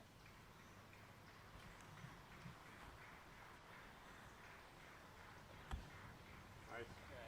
Very nice.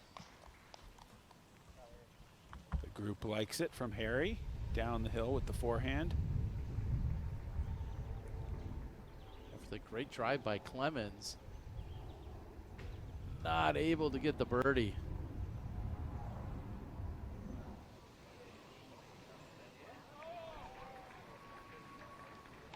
I'm not looking for a birdie of his own. Yeah, I'm not going to go must make, but certainly would go a long way in helping Matteo.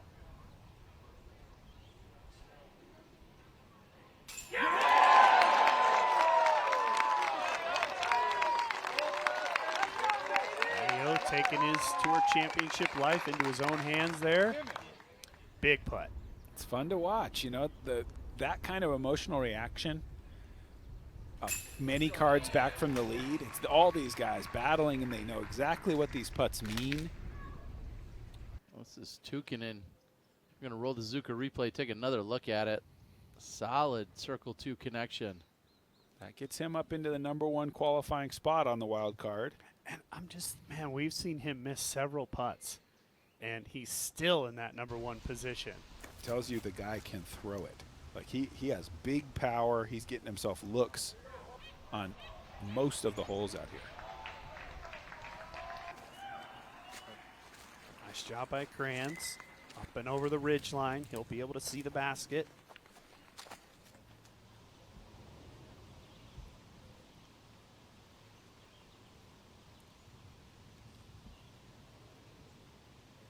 Chase trying to find himself inside the cut line. Yeah, boy.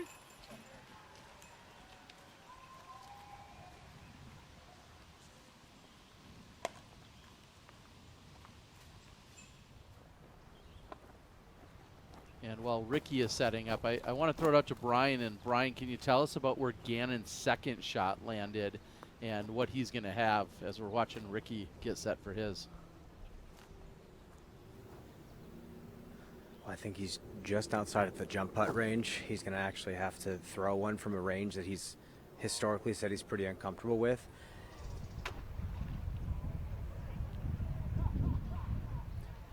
And we watched Wysocki throw it out of bounds.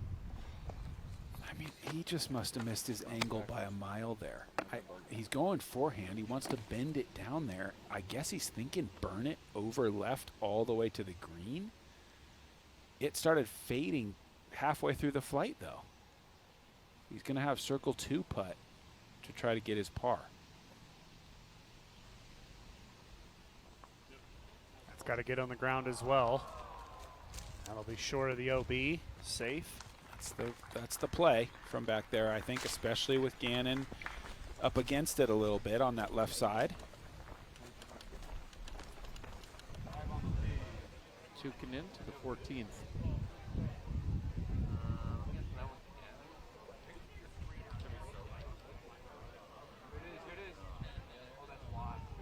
It's going to do some work here. It's coming.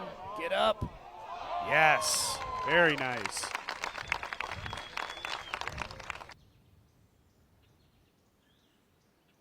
He was worried right around that little drop.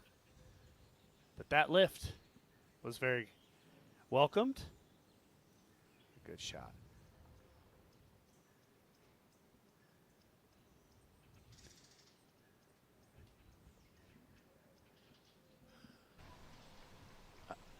I mean, that's what the big money on the Pro Tour will get you when you get into that Tour Championships. You get the best of the snacks.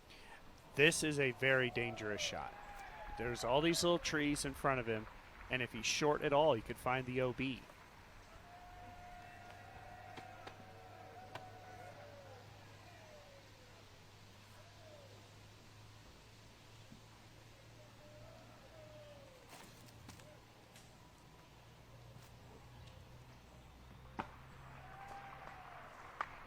Missed it in the proper spot, went long left.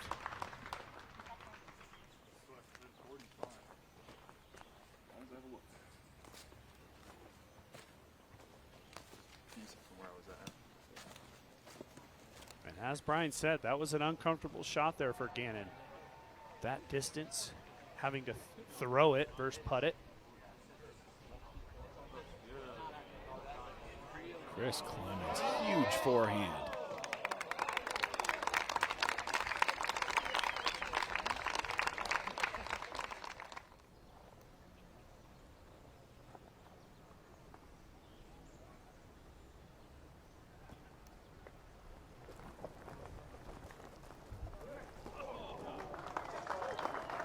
Kranz launches his third onto the green. Looks like it'll be a par for him. Rathbun to give 14. I like this one.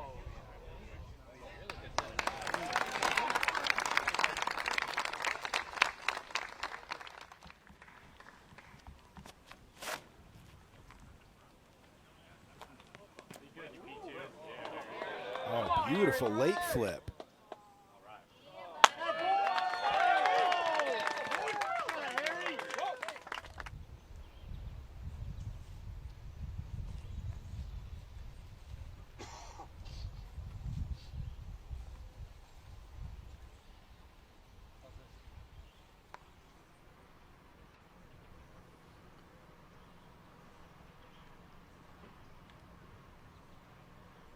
not outside the realm of possibility to see him making it. It's all safe behind.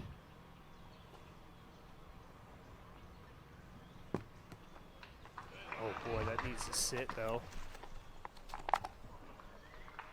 You're right in that it's safe. It just creates, there's a few awkward lanes back there, and I think he's going to have stretch out to his left, which he's proven doesn't seem to be a problem when it comes to his putting stroke. Yeah, on the line that he was on, it's actually relatively clear. He bounced and rolled right. You can see the dish just down here there for Cole Redalen. It's just a nasty little roll, though, and it just creeps into your head like, I didn't deserve that. Why did that happen? This is the mark for Rick.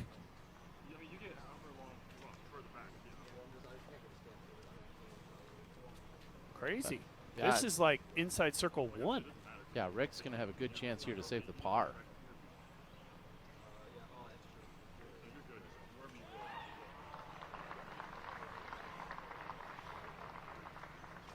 May or may not be consequential, but Rick is not getting that disc back before the end of the round with where it was placed way out there. Sometimes when they just trickle in, you'll get it back a hole or two later, but this one's not coming back. Either way, Wysocki to save the par.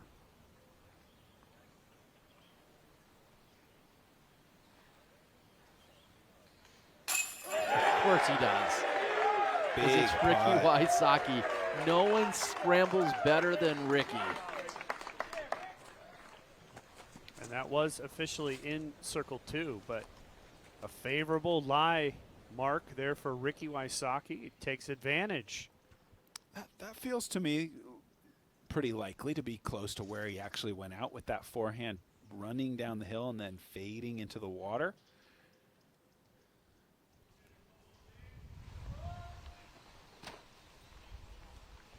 And Cole has to think about it.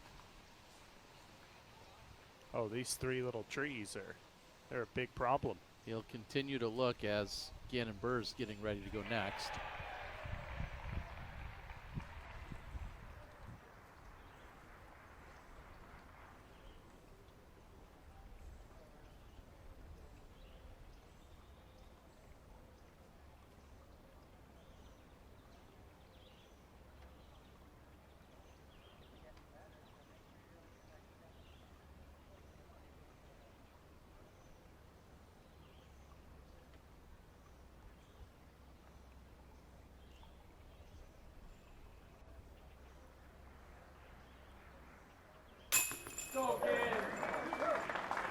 This is the 3rd hardest hole on the course today. It shouldn't be possible to hit the very first tree and get out with par. But this is the kind of unstoppable force you're dealing with if you want to beat Gannon Buhr in 2025. Yep. Cole with a chance to match him. And he gets it. Cole, solid putt to save the par. And to add on to what you just said, the guy who had nearly the perfect tee shot almost bogeyed, right? And yes, it's like it shouldn't be possible. Yeah, you're sitting there on the tee going, "Oh, this is my moment." I can't believe what I just saw. He hit the first tree on a Woods Tunnel par 4, and then wait about 5-10 minutes, and you're both writing down pars on the scorecard. Nobody really even had a birdie look. It's just a incredible skill, tenacity, and just a belief that Gannon Buhr has that he's going to just keep attacking, going to hit that standstill perfectly, going to throw that next shot clutch, go to the knee from circle 2, get it done. So all that said, it's a par frame. Yeah. For the card. Yeah.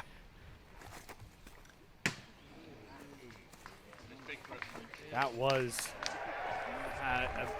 close to a must-make for Chris. These guys are starting to run out a little bit. Tukinen for birdie. Yeah, chance to go to 17 under.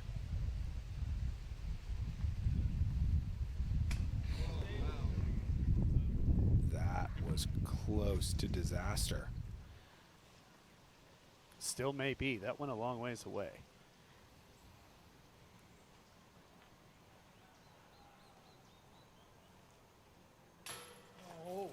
Oh, drops off quick.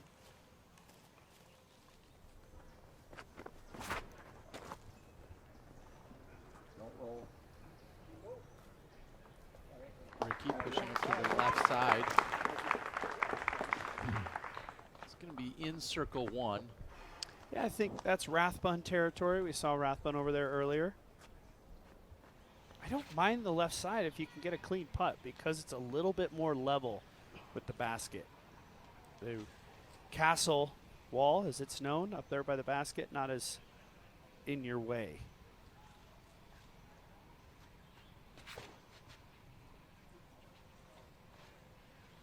Get up in there. That's fine. Very similar spot, left side.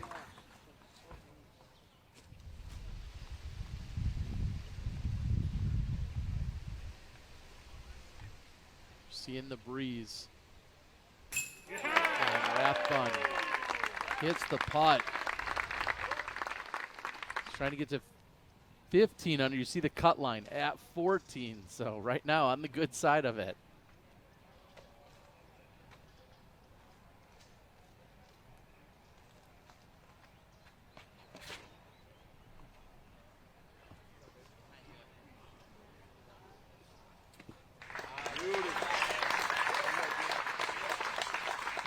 With that effort. Yeah, that's about as parked as you're going to get because you really can't park it up on top of the castle. And with Gannon's height, not a problem to put that one up and in.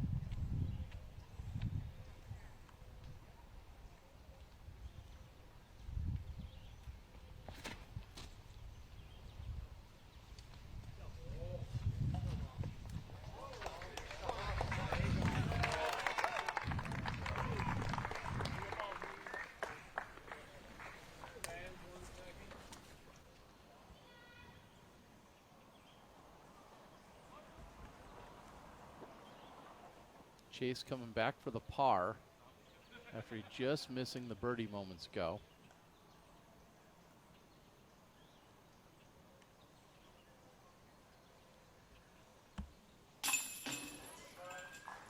A solid comeback.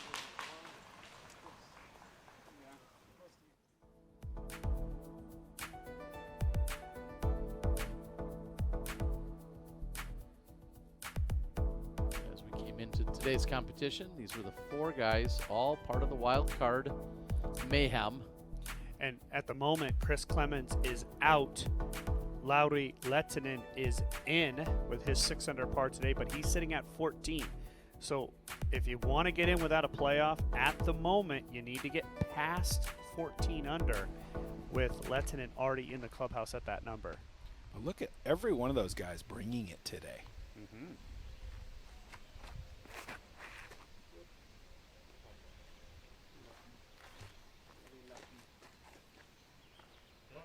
Bit heavy on the hyzer. Circle 2, best case. Speaking of circle 2, that's where we see Paul Kranz, and he's not able to draw any medal. Wysocki is actually a little shorter than I think we realized. I thought he was going to be left and more level like we were talking about. Instead, circle 2 straight at it.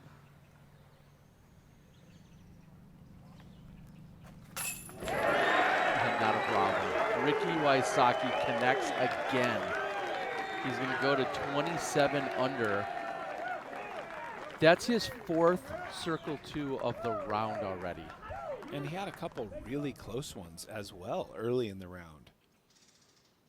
Yeah, and 1 was just blocked out by the trees. 2 off the front cage. 3 off the front cage. Yep. It's another day at the office for Ricky Wysocki. And he's going to keep the tee pad.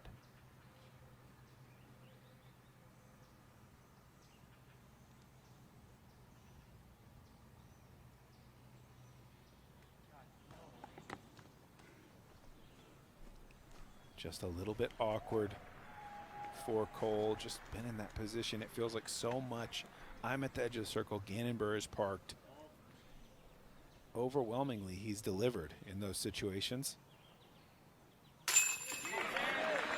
And Gannon with the birdie becomes your solo leader. He's at 31 under. Redalen will need the par to stay at 30. Wysocki at 27.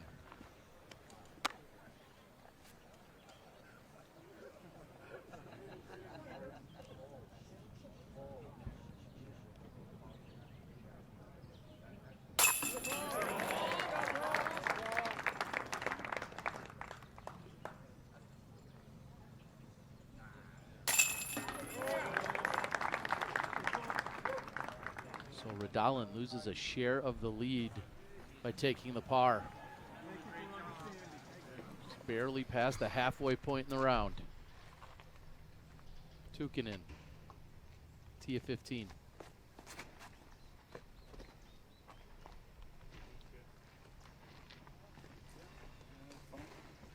Sounded relatively clean. Could have got up there pin high. Didn't hear any major tree hits. Harry Chase teeing on 14. Pretty conservative play here. Needs help on the ground play. And he's going to get it. That was a pretty soft skip up there by the drop zone.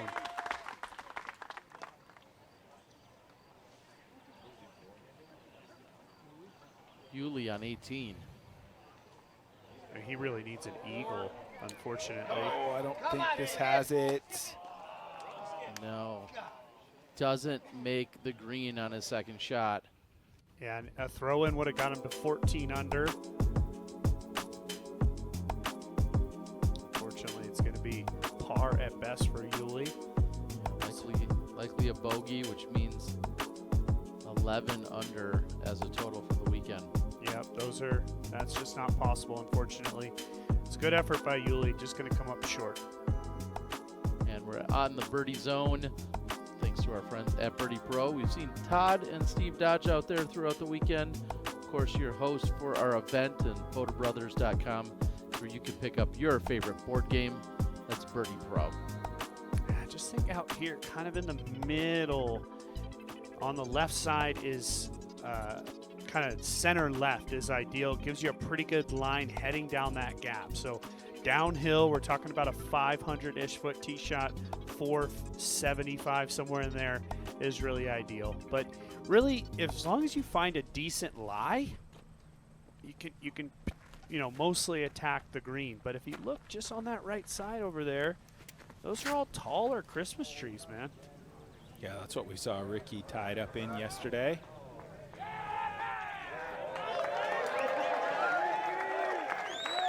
Got around him today. If he finds an opening, he gained a lot of distance off the tee. Could be a really good shot there for Rick to make birdie. Clemens a birdie look on 15.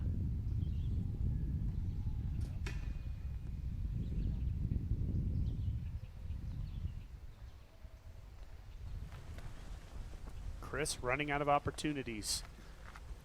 Disc change for Gannon Buhr. One would think more overstable option.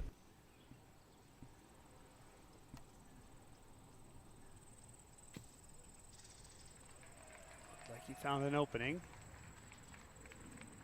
It's a little bit left of ideal, but still a very makeable, workable shot. So Tukinen did end up 3-putting back there on the 14th. We saw it bounce off the top. He did go on to miss that. This to get the birdie, and it's off the top again in a big way. This is starting to bring Clemens back into the fold. If Tukinen can't make that, he goes to 14. And that would just be a brutal way for it to go down for him. Birdie looks on the last two. The birdie look slipping off the top of the basket. I love that shot for Cole. Should be lined up perfectly with the gap.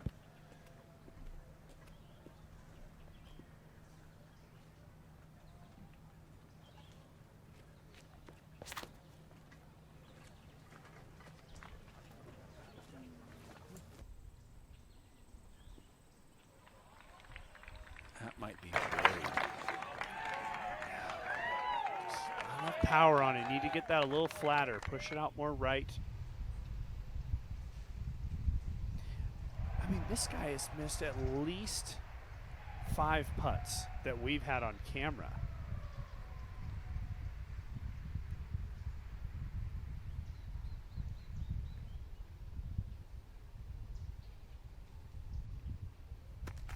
Can't even really manufacture any kind of bid at it. That skipped so far.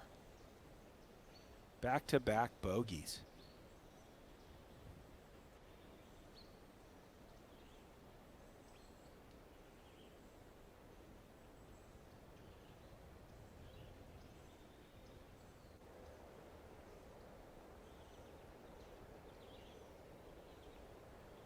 Brian, we were just talking about disc selection and maybe a change of game plan, things of that nature. Is there anything that you're picking up out there so far today?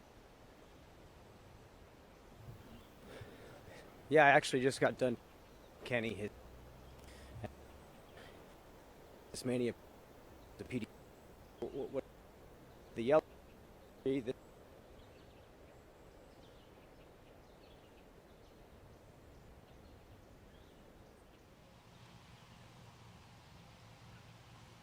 I'll have to check back in with Brian later. A little signal challenge as Chase not able to convert on the birdie luck.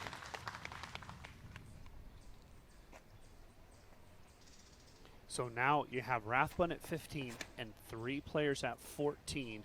Those are your top 4. And this is smoked right up the middle. Don't even make them putt as it goes a little bit long. The drives have not been the issue. Just continues to deliver.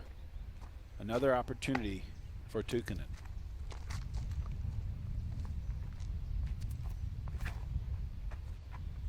Tukkanen is 8 for 12 from C1X. That hit a late tree there, but Rathbun did get all the way through. He'll have a putt. Nightmare for Kranz. Pin is back here. I think forehand flex still possible. Gonna have to get all of it. That looks pretty high. But it got through pretty nicely. Might have circle 2. Yeah, he's out there that 80, 75, somewhere in there. And this is what I'm talking about, man. Just perfectly lined up with the gap. He wants to just work it off the left side, just drifting back right.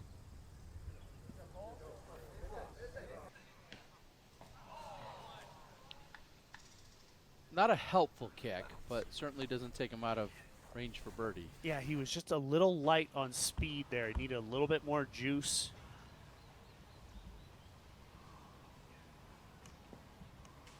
Chase taking the wide right route. And for Cole, you just have to think, yesterday Gannon basically birdied the entire back 9. Cole's down by 1. He's got to be asking himself, how much wiggle room do I even have here? You know, you got to think that you're going to have to approach perfection to put Gannon Buhr away.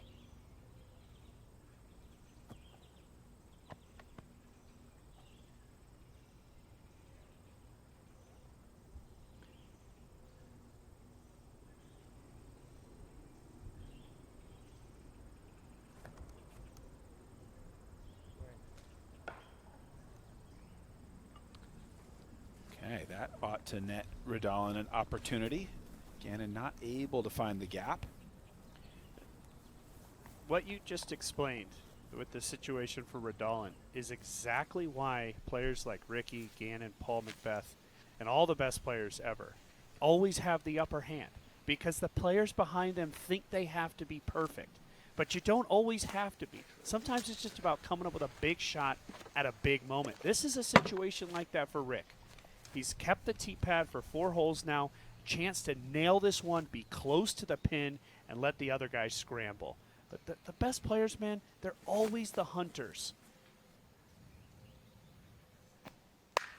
Beautiful. That's huge for Ricky. Yeah, I think it comes down to the idea that Gannon Buhr never plays perfect, but you would be a fool to expect him not to. Exactly. And that's the snake pit of going against the best players in the world. That's why it's hard for young guys to think that they can beat them. And it's not until they do that they realize, boy, that wasn't as hard as what I thought it might be. Clemens with his approach on the 16th. I had that exact situation with Ken Climo. It felt like the Mount Everest, can't climb it. And then all of a sudden one day you beat him and you realize, I got the game.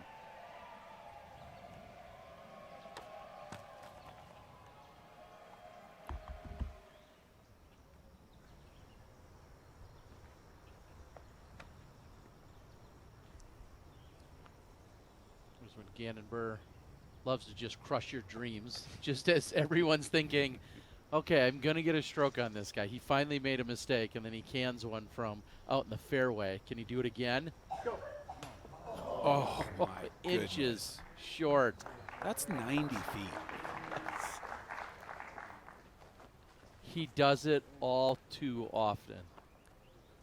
He's just figured out the cheat code of the release with the wrist. We talked about it back on hole 4. It's a cheat code because from distance he's able to pop it on a line that gives it a run every single time.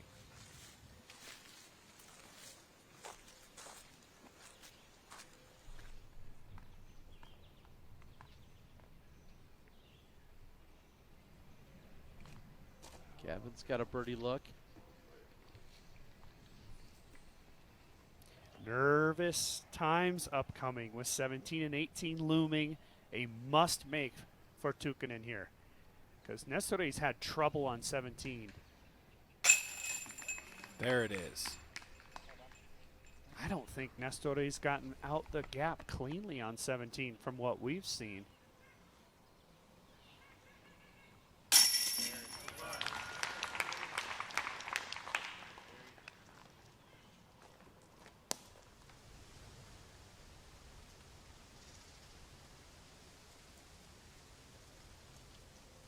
Big moment for Redalen. And he answers the call. Cole Redalen connects on the birdie look. Takes advantage of Gannon Buhr not getting up and down to have the birdie. So now Redalen tied with Buhr again, now at 31 under. Wysocki also has a birdie of his own. No way to know what's really going on in Cole's head, but what I can tell you is physically the stroke looks calm. The walk looks calm. He's done an incredible job keeping himself focused on the moment, on the shot at hand. We're heading off to the 12th. We'll be right back.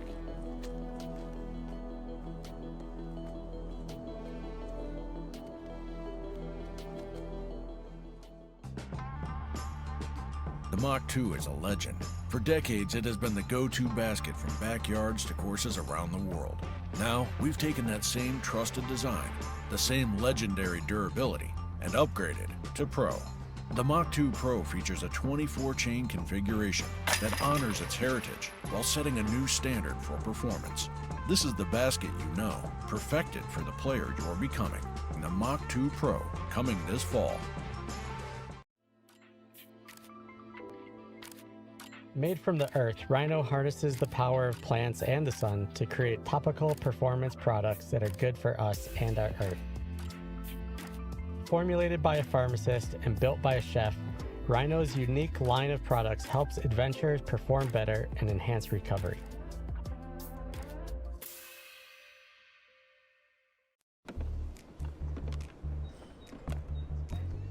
Hey, aren't you Anthony Barella? Yes, sir. Try out this Venom. Thanks, man.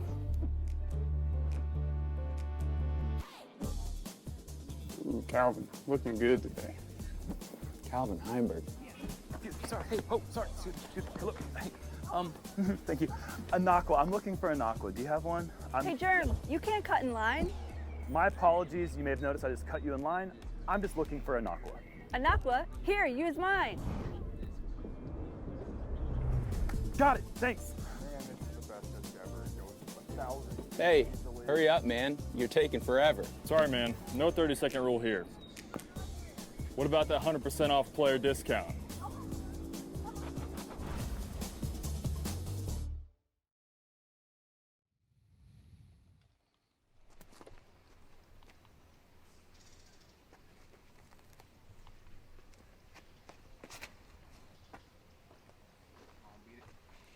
Jukin through the gap, but then gets a late kick off to the left side. Oh, had he just missed that, that would have been way out there, but still out in the open.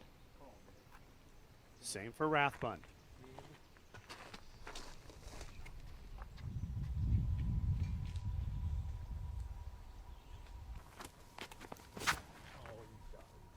Rick hates it. Yeah, that's going to just go left, deep, deep, deep into the woods. Needs help.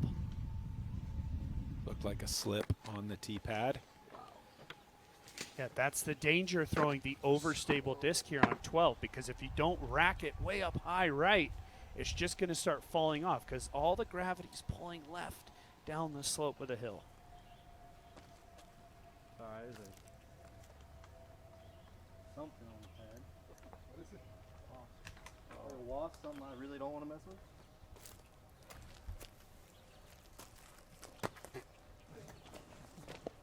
There we go. Exterminates the wasp. Sorry, everyone. Let's go, Brian. Let's go, Brian. Let's go. Yeah. The show must go on.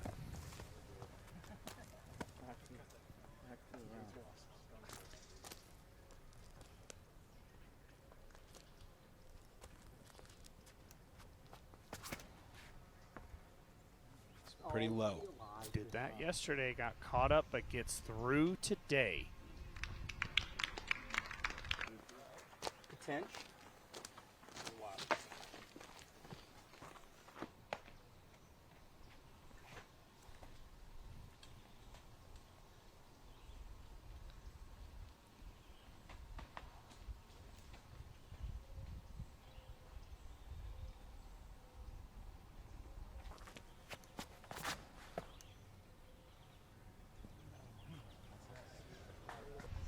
This is going to go down the hill.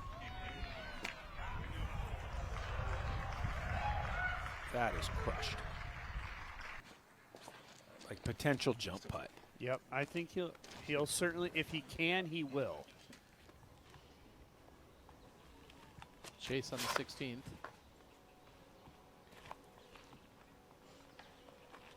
And not a bad kick. It was starting to pull over to the right side, but it kicked straight down. Much better than off in the Never Never Land, or even worse, OB. Krantz.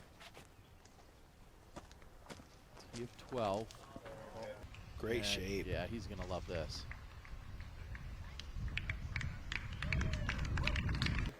We've just seen that for Paul, distance is definitely a problem as far as compared to the guys he's going up against. Other aspects of his game have to be extremely tight to play as good as he has. Oh, that's a massive mistake. Look, at the moment for the wild cards, as long as you get to 14 under walking off the final green, you're going to, at the worst, be in a playoff with Lehtinen. So a bogey here is so costly. Now he has to do something special to find himself back at that 14 number. Going to have to birdie one of the two hardest holes of the day, 17 and 18. The bogey there, we don't know what Clemens is up to there, but oh no, he did par, so they'll be tied. And the last two currently wild cards. Weinberg a little too conservative, going to be a tough putt.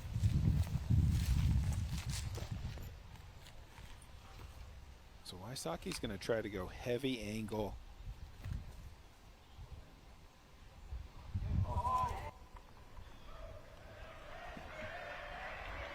Can he get a roll? No, but he'll be in likely deep circle 2. Now Redalen.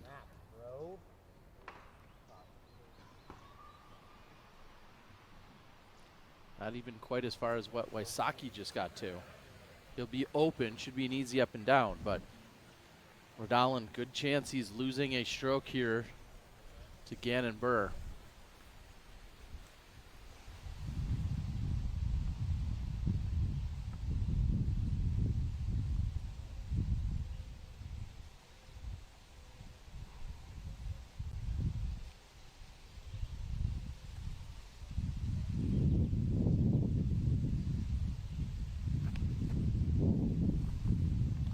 was honestly a pretty big drive from Paul.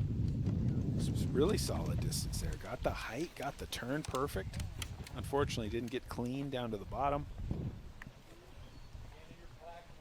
Pretty long walk to Gannon Buhr's shot. It was probably over 100 feet beyond anybody else in the group. Tukinen with his second on 17.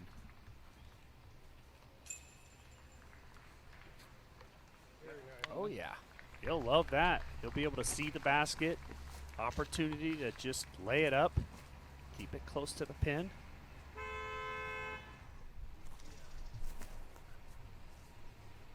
Heard Madison Walker over there a second ago. Safe play there by Rathbun. Did not want to get too aggressive. Heimberg, birdie look from circle 2. And he puts it in. Kelvin Heimberg, a difficult putt from way back on 14. And Calvin keeps the train rolling. He's 8 under with 4 left to play.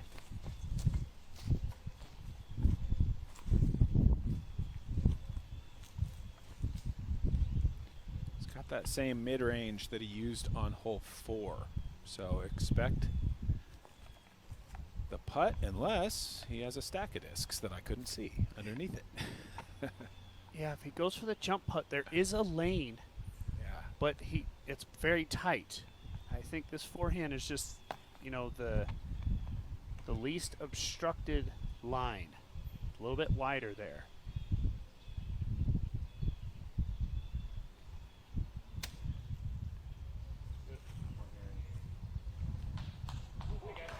Lovely shot. What a drive. And it's thankful that Steve Dodge and crew didn't remove that stump. Kept him right next to the basket.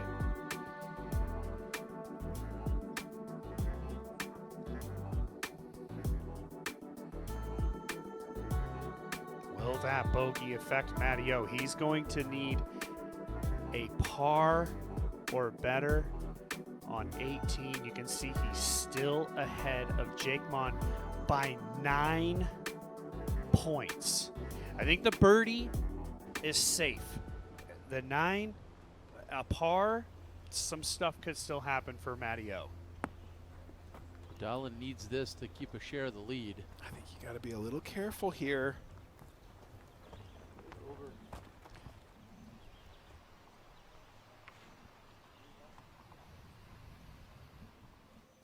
I'm going to give excessive time warning for that call. And honestly, in what is starting to be a final round tradition, Gannon Buhr picks up an official time warning. Stepping in to give him that.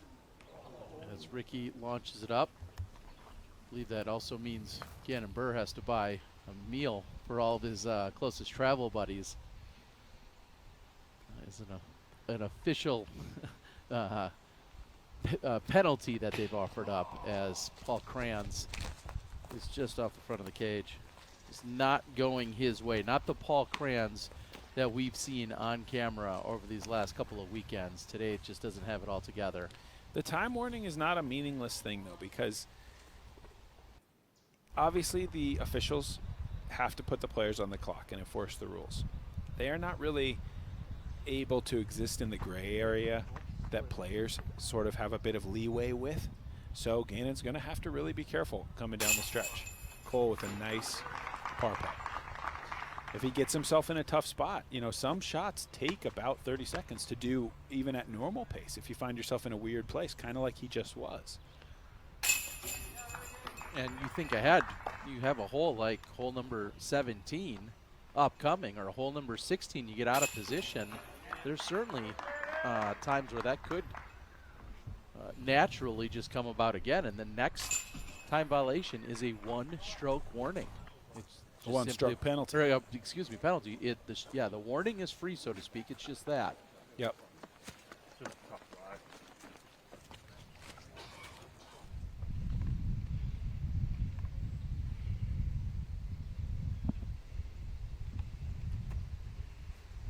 Rathbun with his third, trying to get to the green at 17. I think he did just fine.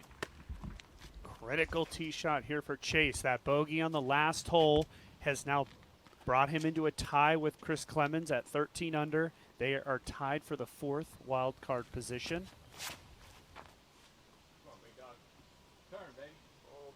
Millimeters from those left trees. Not bad. He's out there.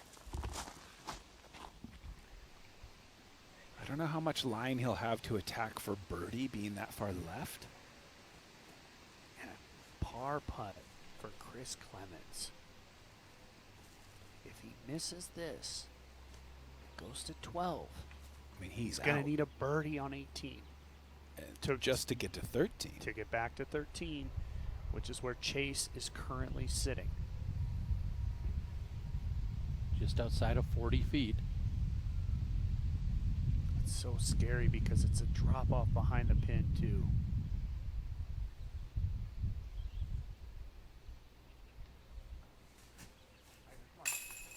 High left side.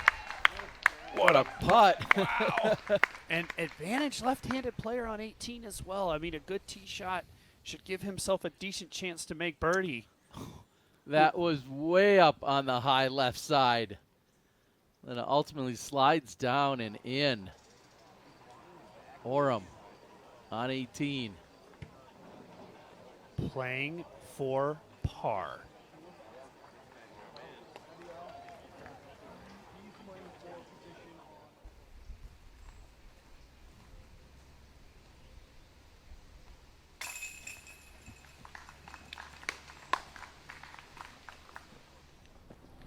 Mattio's sitting in that spot of like wild card being in, and he's at 14.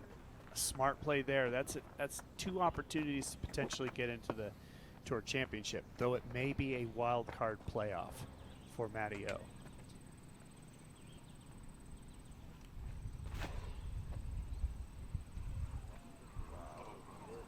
Heavy on the flip. I think it was the release point, really. It was just right of where he was, I think, aiming. Kick to the middle, though. It did. That was a very nice kick.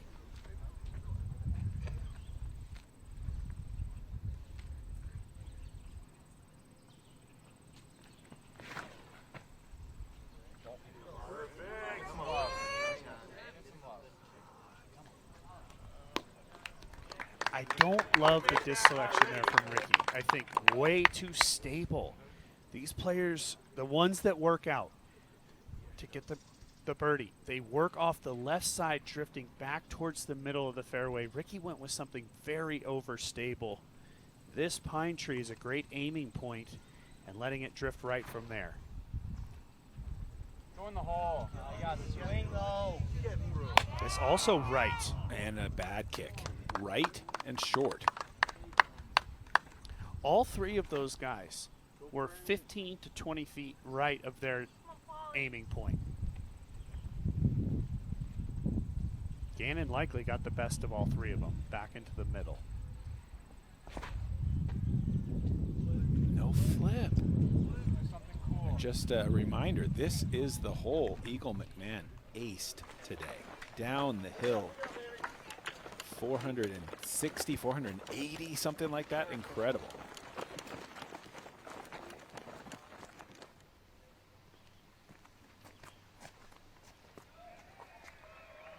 Tukin in on the tee of 18.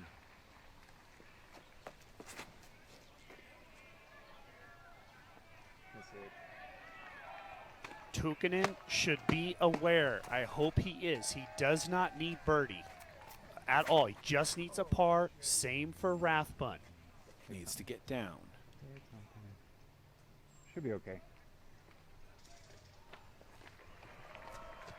We've been using the live update over at statmando.com to keep an eye on it. Don't know if the players are. On the other hand, Clemens, a birdie would go a long way to guarantee himself an opportunity. That's how you want it to look. Great drive.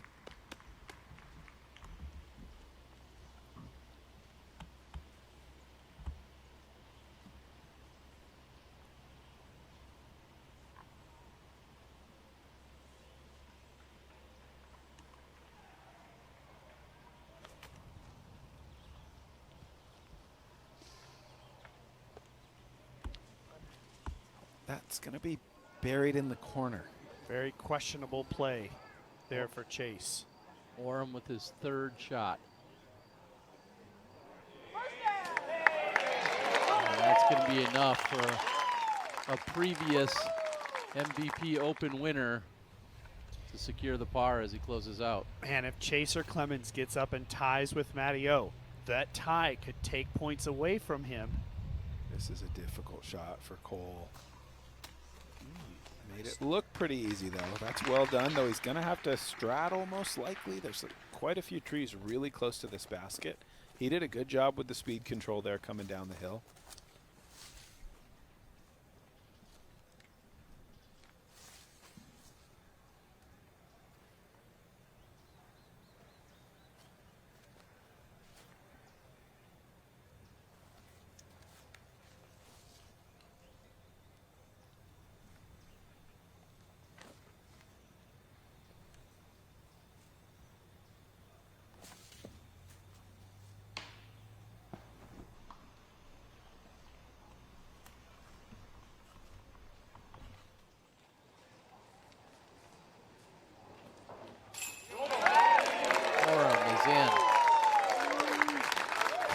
Matty-O only at this point needs to worry about Harry Chase and Chris Clemens. That's the concern for Matty-O. He's in at the moment by 8 points. If he drops down at all in the standings, that could cost him. But the only 2 players that are below him that can pass him is Chase and Clemens.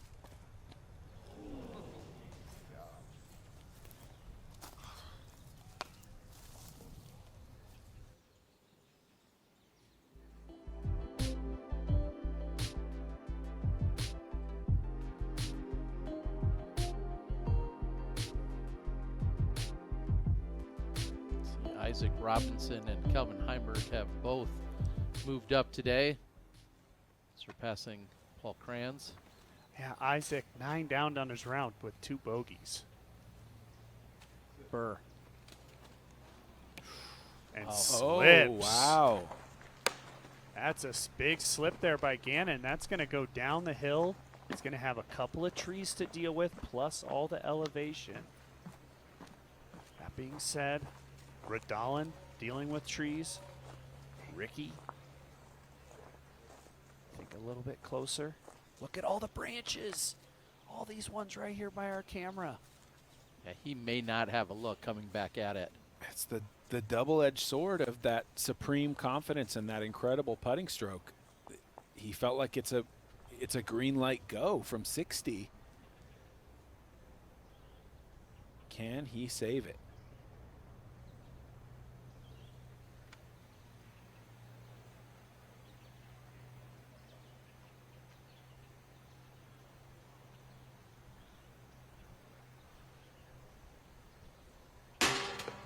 He doesn't. He does not save it. That means bogey for Gannon Buhr. And Cole Redalen will have a chance to become co-leader with him again. And also a chance for Ricky to just creep one stroke closer to the lead as Tukinen plays it safely. Still going to be a pressure-packed shot coming up for Tukinen. And did Rathbun go out of bounds? It was tracking left. Oh. I don't know for sure if it's out or just close.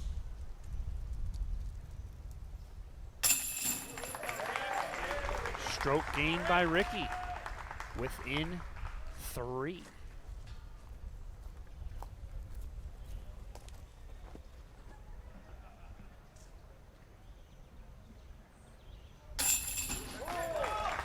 And Redalen right there as well. So he's going to pick up the par, but like I said, that's going to tie him with Buhr.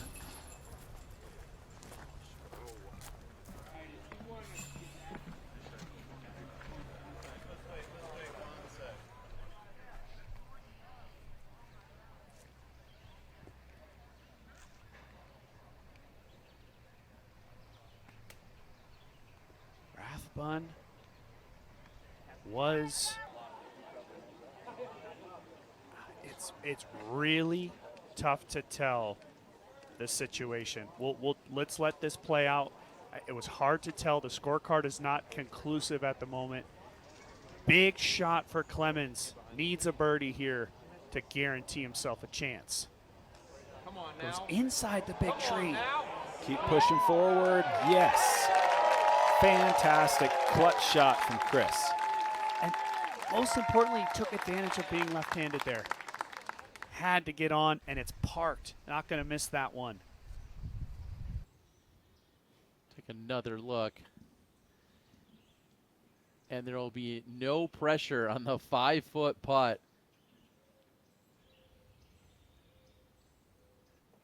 Incredible shot. And Rathbun has been struggling here. Oh, and it hits short. He doesn't get onto the island. Oh, no. He'll throw it. He'll be able to move up just a few feet. But that's going to end Gavin Rathbun's chances to earn himself a wild card. Look, a double would bring him back to 13. Harry Chase is at 13. So it doesn't end it completely, but not looking good. Ricky, This aggressive. looks great. It's going to be just deep. And in line, Wysocki safe on the 14th. Ricky back to the top of the card. Energy for Ricky. That's a scary putt, though, coming down that hill. But he has put pressure on these guys now. He's in bounds. You'd think Rick needs the last 5. I don't know with 17 being as hard as it is. That, but close to it. Gosh, not hit the shot. Doesn't commit. Stop pulling down. You're supposed to pull up.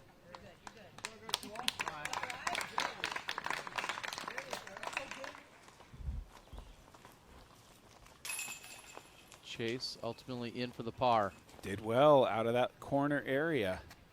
Got himself the easy par.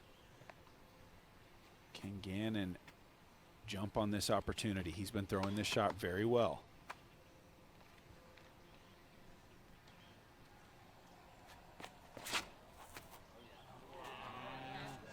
Come on, baby. Come on. Go, go, go. Wow.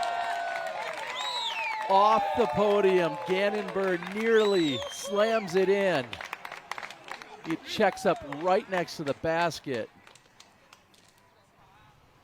I mean, don't tell me this guy doesn't love playing under pressure. Nearly an ace.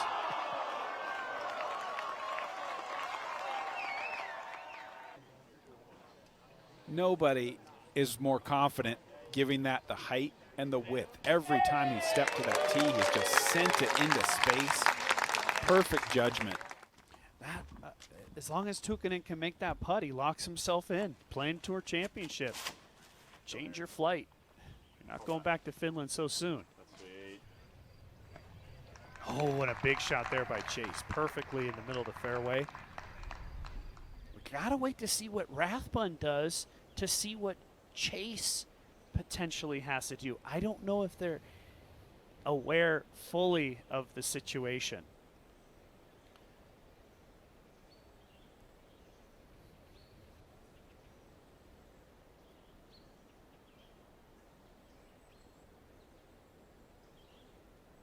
Arcana current conditions show us nearly 80 degrees, the winds 12 miles per hour. I've seen every direction out here, and as we know, it is constantly swirling. And you have the water carries, as I know Pete Ulibarri would tell me, there's definitely thermals coming off the water that we need to be worried about. Trying to close it out, and right now looks like Gannon Buhr. He just needs to put this on the green, and he's not going to. He hit the corner, still short. There's another one. Missed it again.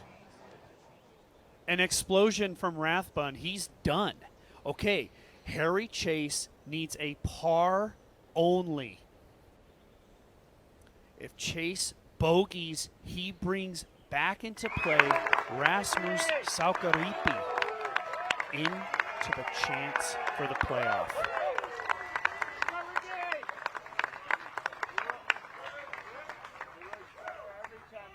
See Raven Newsom in the crowd. Along with his wife, Sarah, who used to be Sarah Dodge. Todd Dodge out there as well, one of the Boda brothers. Redalen. Puts it right next to the pin, and he is going to lose his share of the lead.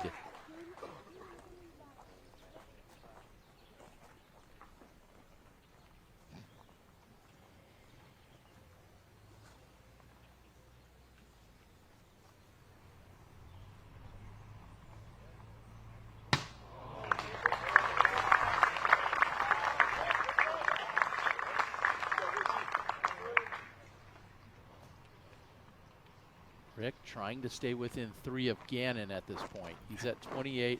Gannon's at 31, but we'll have the tap in to get to 32. Wysocki.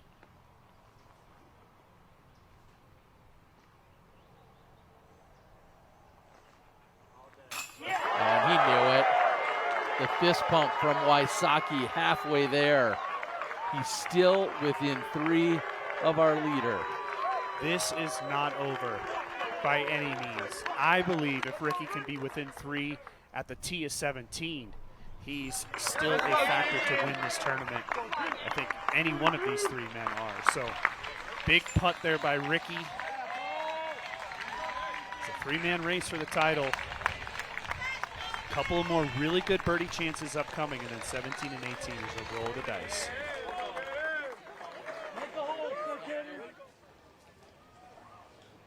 Tukinen for par to close out. He has struggled from various putting distances, but not here. That one's too short for him to miss. In, back-to-back pars. Had to fight hard today. Congratulations to that guy right there, man. He stepped up. He didn't give up, and that's what I love. He's going to be playing the Tour Championship. What a big deal that is off of our wild card. Rathbun, he's out. Look at that. He took a 10 on 18. Unreal. And as of right now, with that score, Gavin Rathbun is just at the cut line to make cash for the tournament. If he lays it up, he knows the situation. If he's going for it, he doesn't. It doesn't look like a layup. Yeah, he's going for this. And that's too wide. Oh, no. That's too wide. Rasmus Sakaripi, Go get your back discs. to the course. Get your discs. Come back to the course. You may be in a playoff. You may not even need it. He did not cross the green. He has to still throw from last place in bounds. Wow. He just didn't know the situation, clearly. Could have laid up, made the par. Unreal.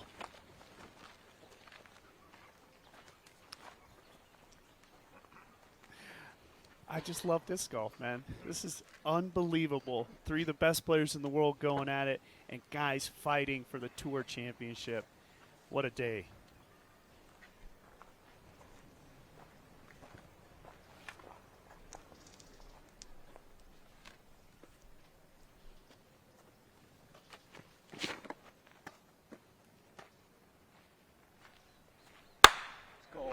The single clap coming from Wysocki says, let's go. And that clap, I think, is in response to the fact that he feels so confident on the greens. Doesn't feel the pressure to park it, trusting his putter.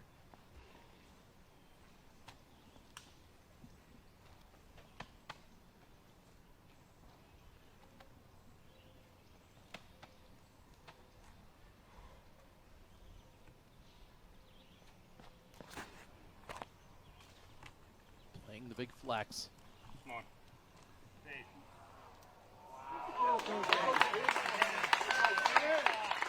Well inside the circle, less than 20 feet for Gannon Buhr. Exactly what he needed. If he gets up and down, he shoots 1 under for the day and is tied with Sakaripi for the wild card, the 4th spot. I think he's going to do it.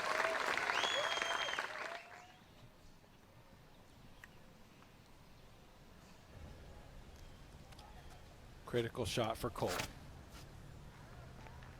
It looks beautiful. Does it have the legs?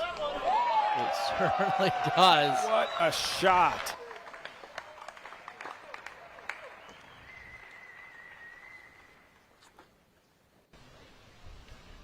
Momentum in Gannon Buhr's favor. Cole Redalen says, I'll answer the call. I'm right here under the basket on the 15th.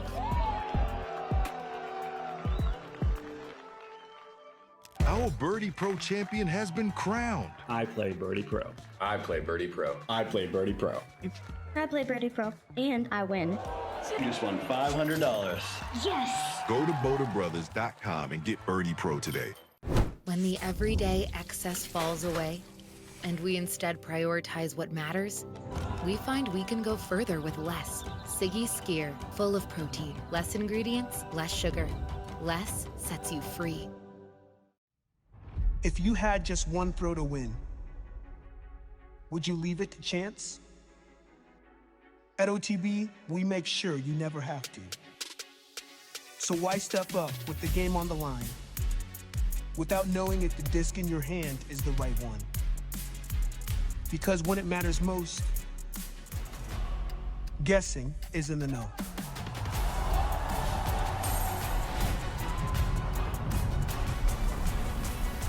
Get the exact disc you need today at OTB. Bean boots aren't made to sit on a shelf. They're made to be worn. To see the world from the ground up. From Maine to Tokyo. Side trails to soccer practice. Seasoned by the seasons themselves. You wear them in by simply wearing them out. Here, there, and everywhere in between. These are boots that become more and more yours with every step forward. And the best way to wear them is to just keep wearing them.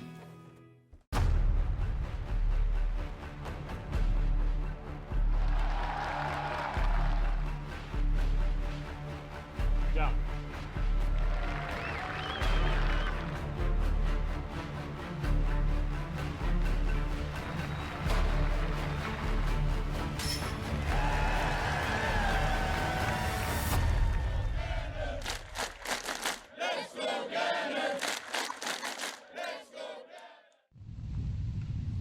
Wysocki, birdie look on the 15th. This is circle 2. And he's short.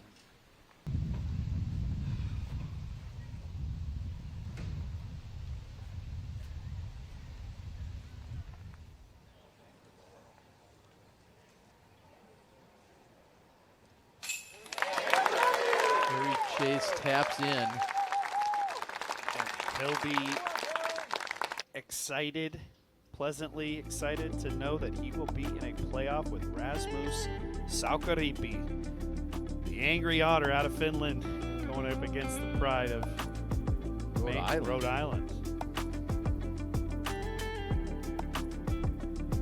I feel like there's a sitcom in there somewhere. I don't know. You guys can script that part out, but a playoff for them will ensue, and that will determine who gets to play the Disc Golf Pro Tour Championship in a few weeks in Virginia. Buhr will maintain a one-stroke lead over Redalen. And the miss by Wysocki means he's 4 back with just 3 to play. Not impossible, but he's got to gain one back right here on 16. 16, 476, downhill, and then kind of up over this rise. Tight gap the whole way down. OB on the extreme left side if you take a big kick, and we do see that happen. It doesn't take a particularly bad shot to perhaps end up in a situation where you're kicking down towards that OB line. These guys have been making this hole look pretty easy, going with that fairway, just absolutely powering it. But just keep in mind, 476 down a tunnel.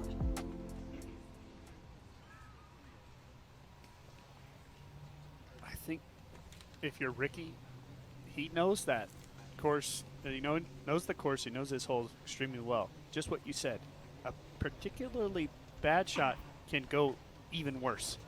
And so he's got to kind of live with that and hope that these guys have some struggles and he can pipe one.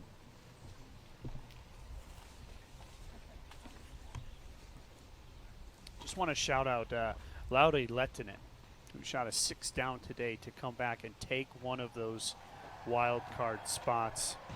And that's then, coming up big. And then you have Tukkanen there, and now Salko to be back in with a chance. Could be 3 Finns coming in to get those wild cards.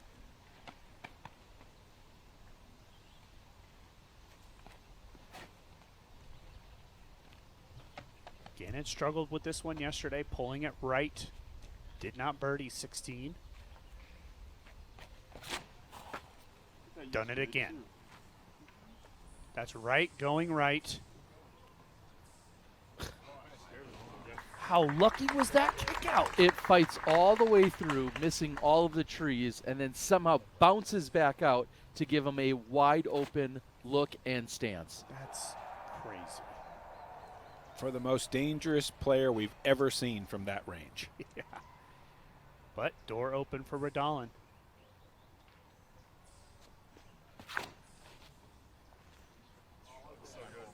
Oh, what baby. A shot. This looks great. Redalen answers. Back-to-back shots on 15 and 16 are near perfect. It's been 2 weeks of this guy answering the call, coming down the stretch.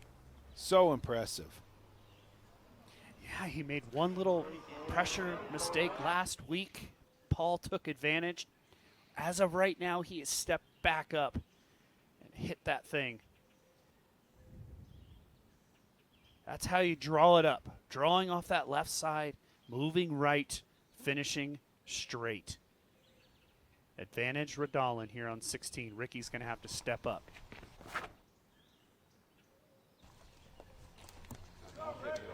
Needs to sneak. Put it in. Oh, it hits one of the last Guardians. They'll move down the 16th, but all the drama you could ask for when we return.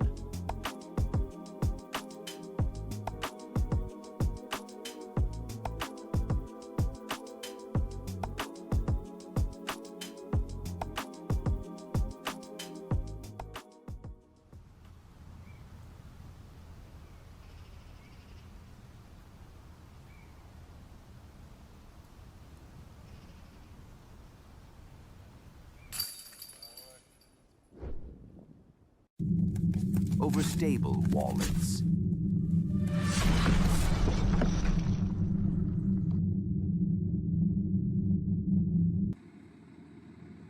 What's your wallet?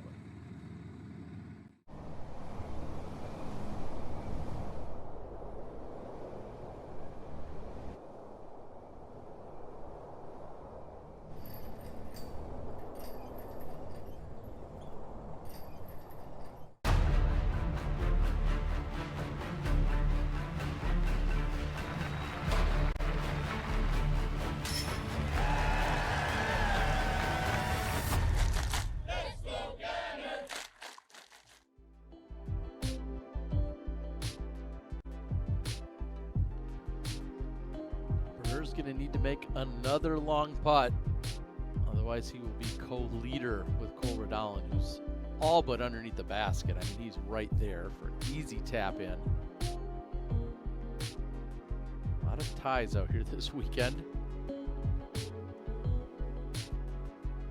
So unfortunate for Jake Mon. He will be the first person out of the Tour Championship. Disappointing day for Paul Macbeth. 2 over on the round. Lost some ground.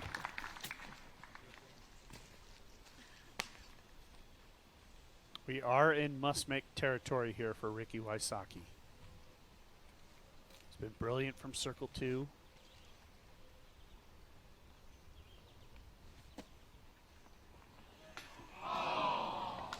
Just like the previous hole, he's less than a foot short of putting it in. That might be the end of Ricky Wysocki's run. The fact that Gannon went penetrating into these bushes and popped out for a completely clear putt.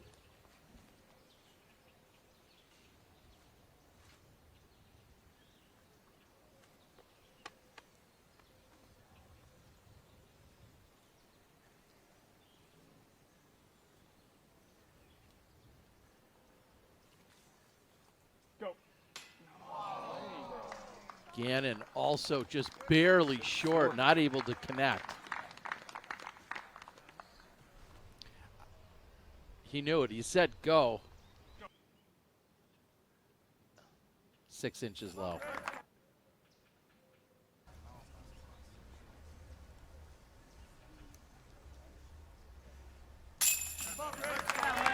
Wysocki remains at 29.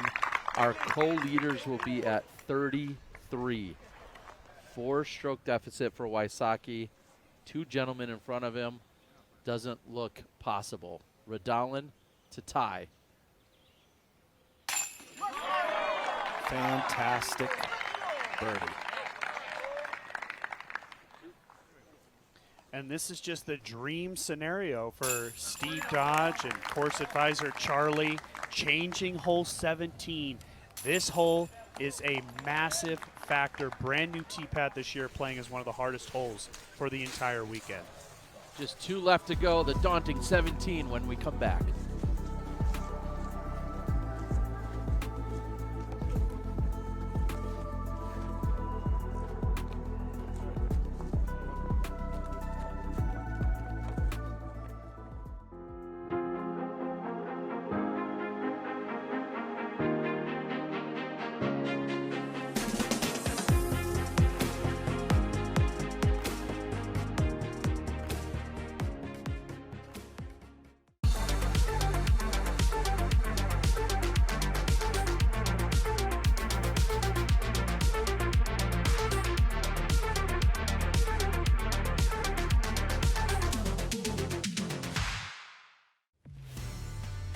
If you design,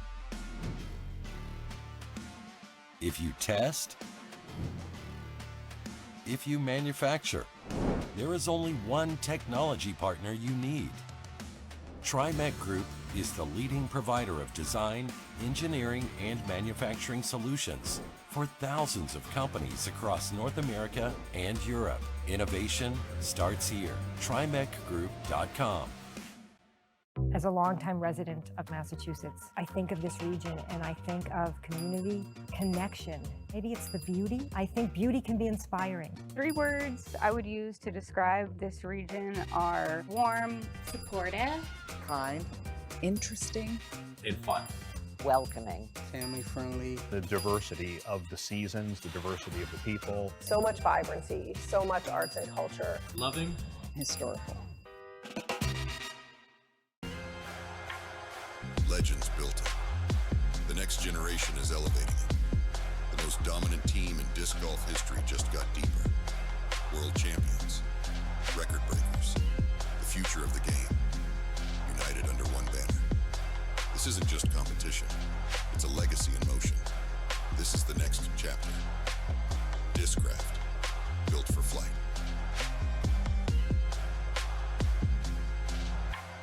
What is the simplest way to improve your disc golf game? The answer, learn from the very best. Paul Ulibarri, Simon Lizotte, Ezra Aderhold, and Holland Hanley. They're not just players, they are your elite coaches guiding you every step of the way. The Power Disc Golf Academy is the premier online disc golf academy with over 150 on-demand lessons that are specifically designed to improve your skills right now. So what are you waiting for? Join today at powerdga.com.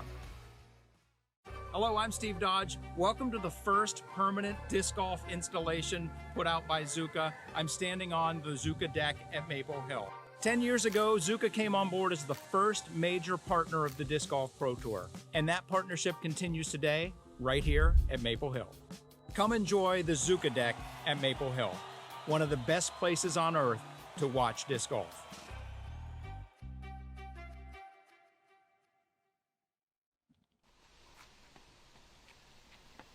It's crunch time. Thanks to our friends at 1010 Disc. We'll be commercial free throughout the rest of the round. Redalen and Buhr tied at 33 under. Come back. Yeah, Cole. Come back. Pure. And fantastic. Perfect. The little tree, not a problem. Big shot by Redalen. Pressure now on the shoulders of Gannon Buhr. I think you even heard Gannon say, nice shot or something. Absolutely, of that nature. almost immediately. He loved it. Enjoying the battle. Oh boy.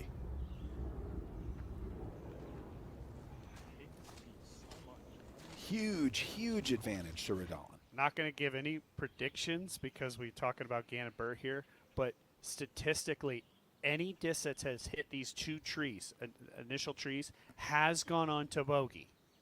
We have not seen anybody save the par from back in this area. No. Not to say that it's impossible, but it just has not been done yet.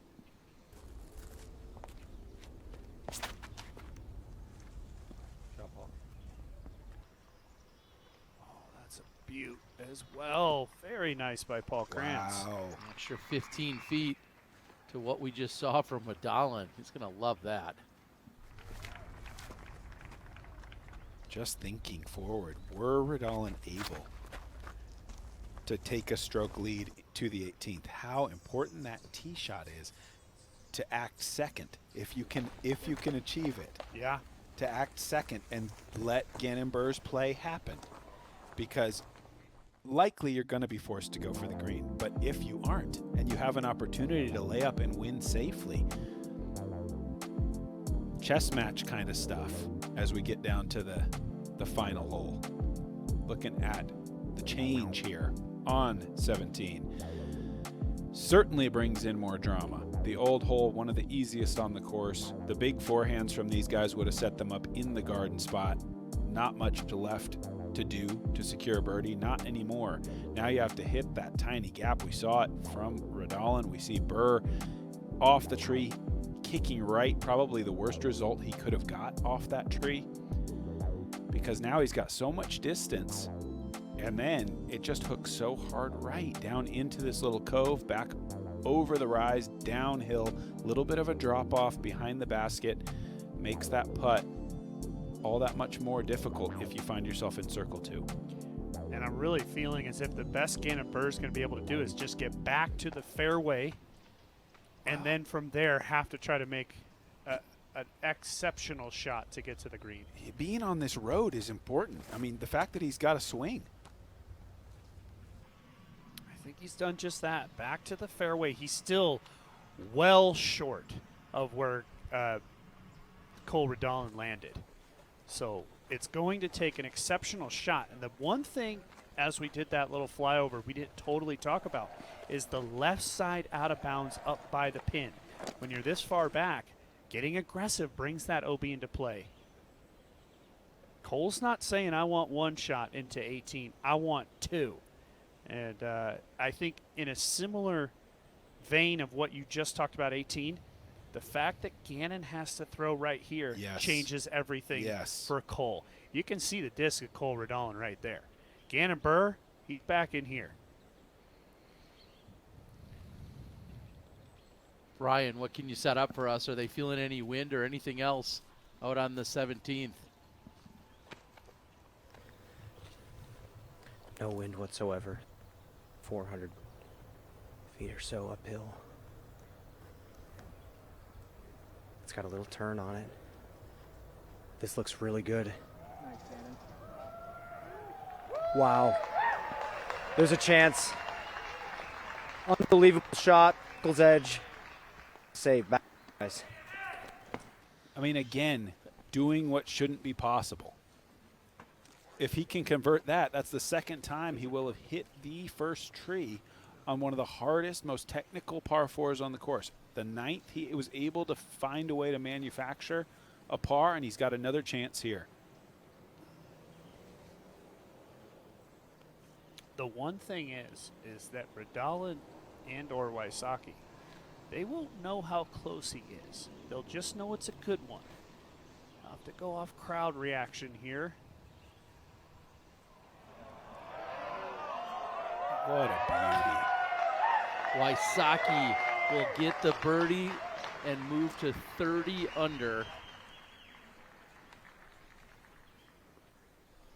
Still feels disappointing, even though he's shooting as good as everyone else on the card. It's just not going to be enough for Ricky Wysocki today, most likely. Ricky's playing great. It's it just, again, it's the level of play of these top two guys. Ricky Wysocki already has a 1097 or a 1098 this tournament.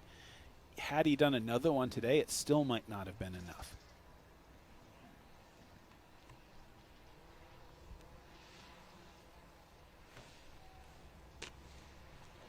Does it hold? Does it get there? Redalen inside the circle. And closer than Buhr, I believe. Slightly. It looks slightly. That branch slowing Redalen down, but still a chance. A little putt off upcoming.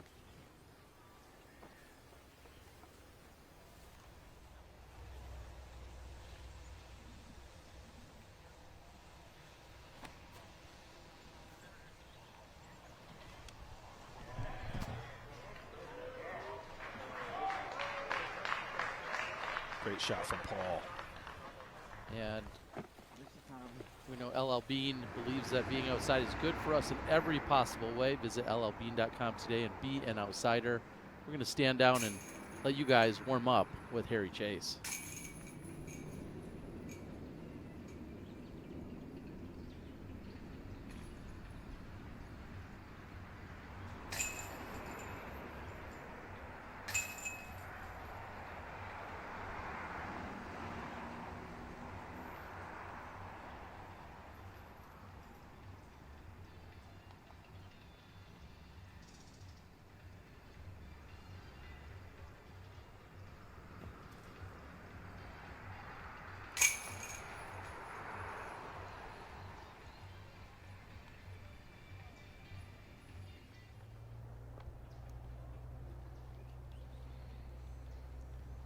Gannon Buhr at circle's edge.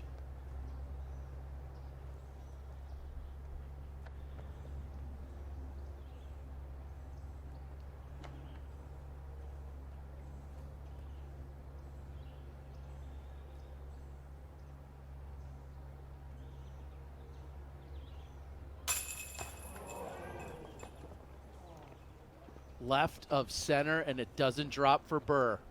It'll be a bogey and possibly a two-stroke swing in Cole Redalen's favor. Dream scenario for Cole Redalen, and I think a lot of this is based on Cole Redalen's play. He put the pressure on Gannon. Now he's got to run through this opening that Gannon's given him. Putting for the opportunity to play 18 safe. And he hits it. Now I want to say this. 18 has made or broken many a champions. And so we're nowhere near over, but that is a great opportunity for Cole Redalen. Paul Kranz, a putt made here would put him into solo 8th, currently tied for 8th.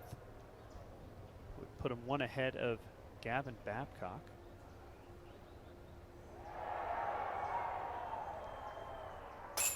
Solid putt for Kranz. Redalen will have the opportunity to play 18 for par.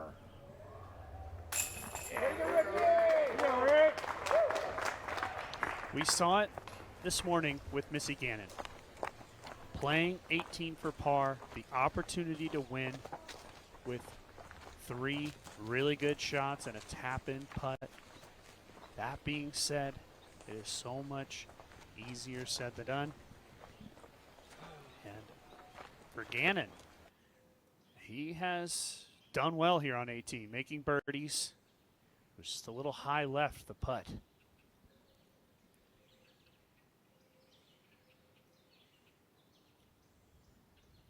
I think that is 100% a reflection of the 2 really good shots that Cole Redalen threw there on 18 as well. The pressure got to Gannon just a little bit.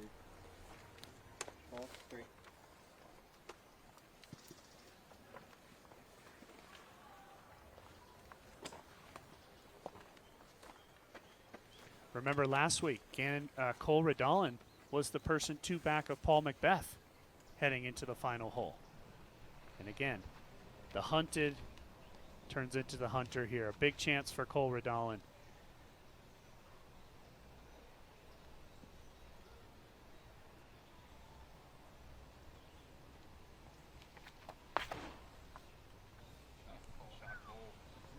Just a beautiful shot. Great flip, great distance.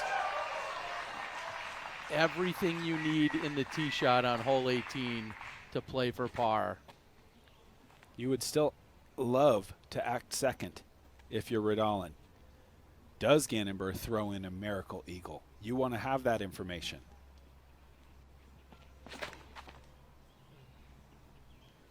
Keep in mind, off the bridge. Last week, Redalen was aggressive on 18, trying to throw in. Ended up losing to Gannon Buhr by a single shot. Now leading by 2 through almost 8 rounds. He is ahead. He's the best player in the world through the playoffs. I would have thought that impossible. I would have thought someone could have beaten Gannon Buhr in one of these events, but I wouldn't have thought it possible to go toe-to-toe for 8 rounds and be ahead of the far and away #1 player in the world, this man right here.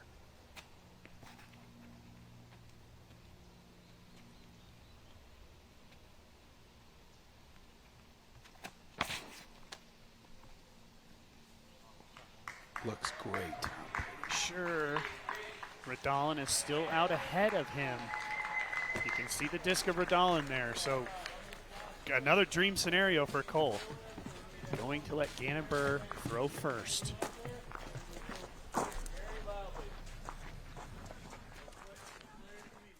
They'll move up, and we're going to look at hole 18 as it has been. Well, like you said earlier, Doss, this can make or break a tournament. This can make or break a career and be a defining moment. Corey Ellis trying to find the green and couldn't. Kristen Lott also. Gossage, your leader last year. And then just when he needed to put it on, he couldn't do it. James Proctor, very little hope until he would then go on to make one of the most memorable putts of all time. But hole 18, and there's a whole nother decade of those shots that we could include in there. Yeah, there's a Ricky Wysocki one in there who couldn't get on and lost the Just tournament. rolled off the green. Yep. Look, the reality is all those shots we just saw thrown, except for a couple of them, were from the layup zone, unable to get on. So, you know, it's not necessarily a difficult shot, but under the circumstance, it is extremely difficult. Brian, we're watching Paul line up for what he hopes to be his second to last throw of the tournament. But any parting shots or any thoughts you want to share with us here on the 18th? Well, I thought that Sexton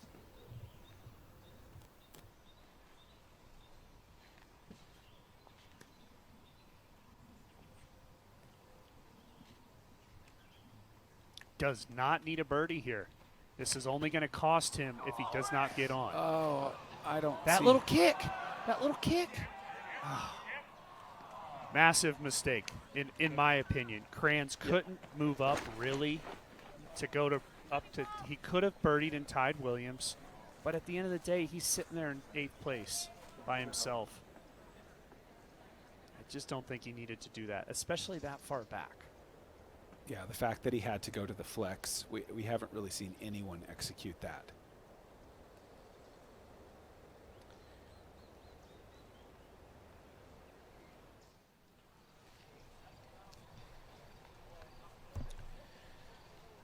Got to be thinking chains here. That's where we're aiming.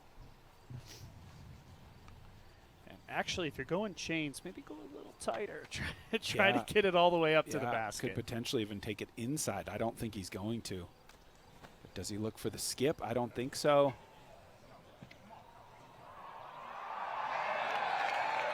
It's on the green.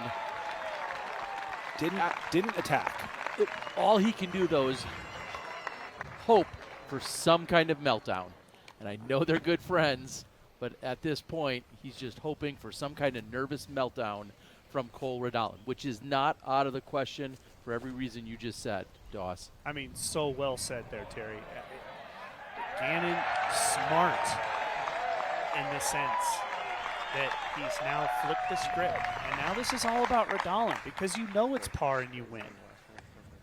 But that pressure can get to people. Big moment here for Cole. Gonna go with the forehand layup. I find this more difficult. Just got to try to wrap it around that tree. Got about 35 feet beyond it. He's going for the green. Oh, my goodness. And he's done it. Game over. Incredible.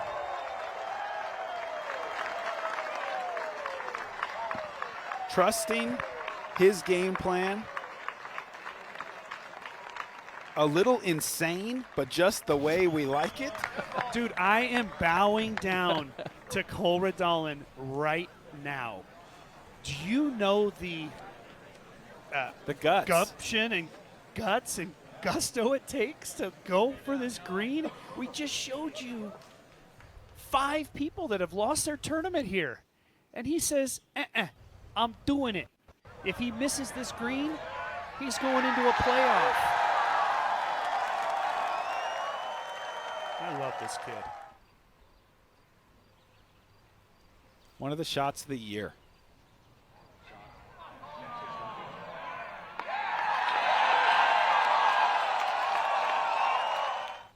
It didn't even really cross my mind that he might go until we saw his face and we saw the disc in his hand. And then I thought, this just doesn't have the feel of a layup. He did it to us yesterday. Remember, we thought, hey, time to lay it up. He did it, put it on the green, shot the 12 down. And today he looked Gannon Buhr in the eye and won.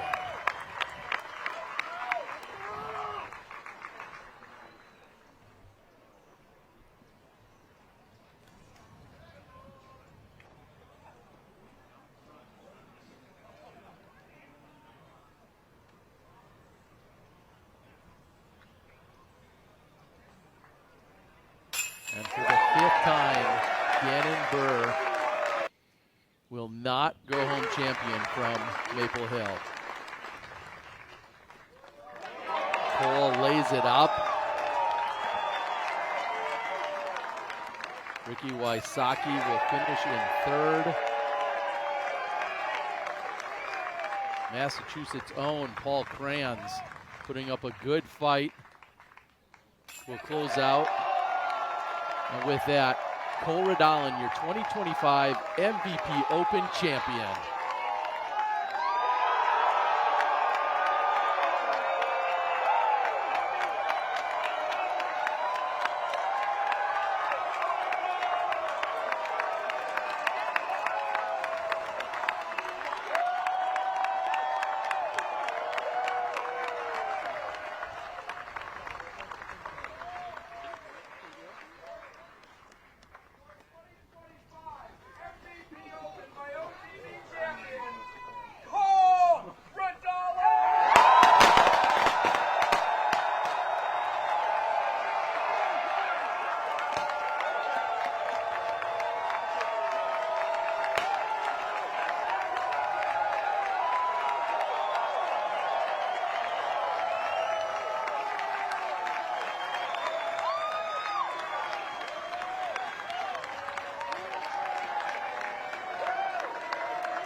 Congratulations to Cole Redalen. We were just treated to one of the highest level battles in the history of disc golf in terms of a shot for shot skill, execution, do or die putts. These guys playing at a level that normally wins going away. I put it at the level of the McBattle back at the European Open when Eagle McMahon and Paul Macbeth went head-to-head. Absolutely. 8 to 10 strokes ahead of the rest of the field. Now, Ricky Wysocki hung around quite a bit, but these two pushing each other, and Cole Redalen, one time after another, just made big putts. So well deserved. After the Idlewild third, Green Mountain third, almost better than third. Been the best player in the world for the last 2 weeks.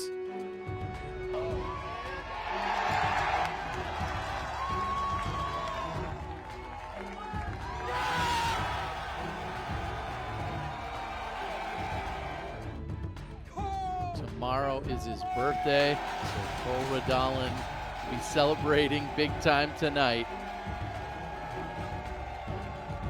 And so much to celebrate. Getting past Gannon Buhr and this incredible field, holding off Ricky Wysocki, who, as you guys said, lingering around all weekend long. And the one-stroke margin of victory for Cole Redalen. 11 strokes ahead of fourth place Isaac Robinson, shooting a 10 under par today. Luke Taylor did the same, finishing at 21 under. But it's all about Cole Redalen, the birthday boy. And no more iconic green in disc golf than the 18th over at Maple Hill. Something no disc golfer will ever forget. Being on site, throwing it onto the island to close it out. And I've been fortunate enough to have a championship here on this green, and it is unforgettable moment. That crowd, so grateful, and Cole earned it. Well, and Cole Redalen is now with Brian Earhart down on the green. Excited to hear what the youngster has to say. Congratulations, and take it away, Brian. Cole, you just threw a hero shot to the green of 18. You tapped in. You won the most legendary tournament in all of disc golf. Your birthday is tomorrow. Huge outpouring of emotion after you tapped in. Where did the emotion come from? Man, you're going to have me crying, Brian. Oh, it's always got to be emotional with me, but this has been a really hard year. It was really hard last year and really hard this year. Even at Ledgestone, I could barely walk up hole one's fairway. It's been such a long ride, and I think this is just a true testament to anything is possible. When your faith is in God, anything is possible, and I am just so amazed by the gifts that He continues to give me in my life, and I just know my family's going crazy. I know so many friends are going crazy as well. So, that's all of that emotion right there. It's just everything been built up. It couldn't have been a more special moment saved for right now. And I'm just so thankful for the mental space that I was able to carry myself through.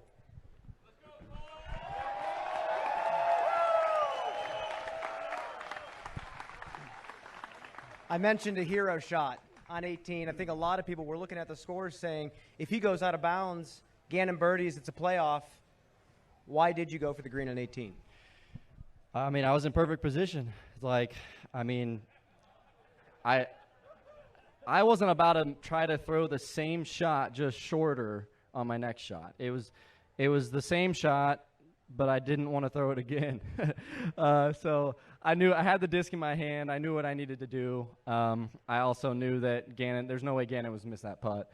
So I didn't want to also leave myself with the drop zone putt to win. So I just said, one more, and you can start crying now. Cole, you were on fire this tournament. It felt like you were a man possessed out there. You couldn't do any wrong. When you were making all those long putts, piping those fairways, what did it feel like mentally and physically out there? Just a pure grind. I mean, you have to write your mental space on every single hole. And at least for me, I don't know about some of these other guys, but For me, I was battling constantly. I've never taken more deep breaths in my entire life through a span of 3 hours. So, yeah, it's just so amazing that I felt so free and my body felt so good. And as long as I knew what I needed to do in front of me, I knew there was nothing going to stop me from doing it unless it was going to be myself. So as long as I was in that mental space, I knew anything was possible. You just played in front of the most passionate crowd in all of disc golf. Talk about what that's like.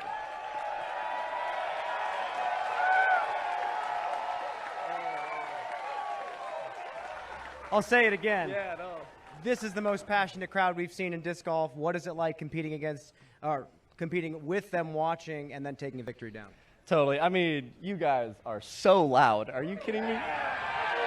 I mean, I had a 25-footer on hole 5 today, and hole 8 went so crazy I had to reset, and I still missed the putt. I'm like, you kidding me? I can't even reset with how loud you guys are out there. So, but no, the love is incredible. You guys do an amazing job out here. You bring the crowds louder than anywhere else. I will certainly say that. Yeah, so thank you very much. Thank you. Cole, I got one last question for you, my friend. Is it going to be cannonball, belly flop, feet first? What are you doing to jump in the pond? Dude, I just can't wait to get in some water, bro. I'm just going to, I might ragdoll it, dude. I'm just going to fly myself off that deck. It's going to be great. Let's hear it for Cole one more time.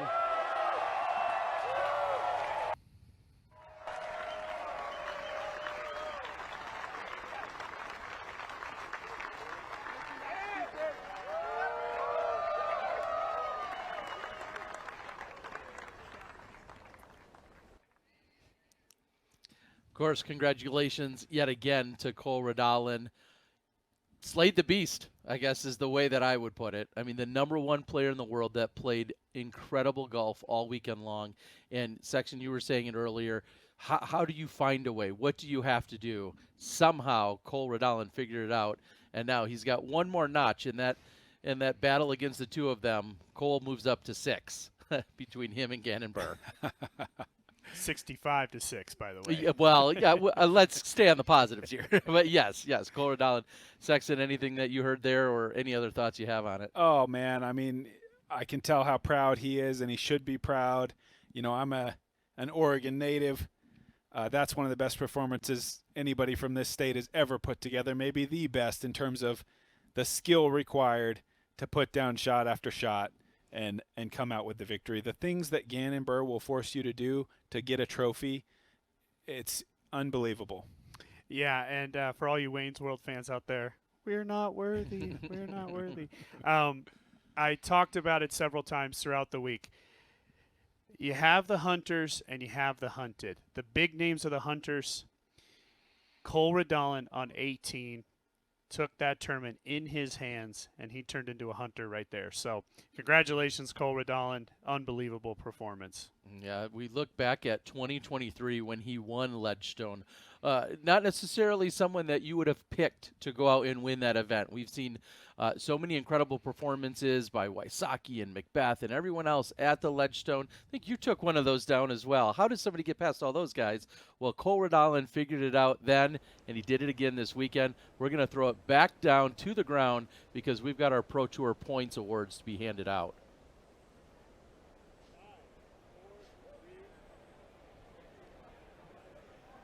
It's been a long season, but it is my honor on behalf of the Disc Golf Pro Tour to announce this year's 2025 Disc Golf Pro Tour First Team All-Stars for the MPO division, your top 4 in the point standings for the season. To award these fine gentlemen, I have VP of Tour Operations Brian Cole and President of the Disc Golf Pro Tour Dominic DeFibo to say a few words and award these guys when they come up here. Thanks, Brian. I just want to give a shout out to our tour staff and the players that have been with us all season long. It's been 8 long months out here grinding week in and week out, and we're just very grateful for the opportunity to be able to do this as our job. So shout out to all the players and the tour staff that have been out here all year long. Thank you, guys.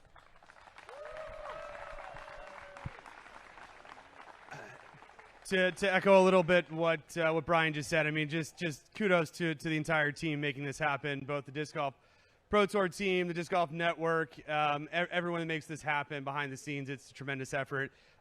Really want to give special thanks to our presenting sponsors, Barbasol, who's been with us as a playoff sponsor. We really couldn't do it without them. We look forward to more with them.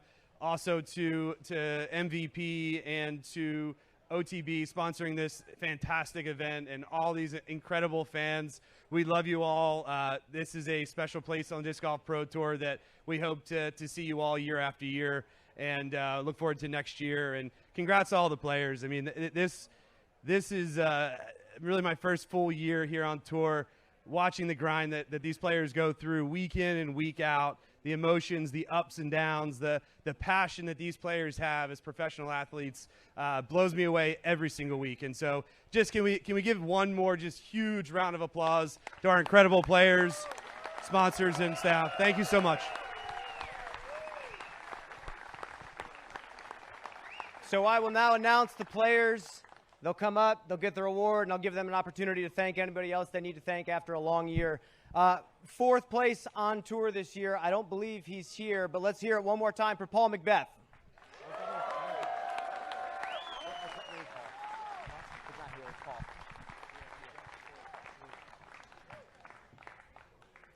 All right, moving along quickly. Third place on the Disc Golf Pro Tour this year, Isaac Robinson.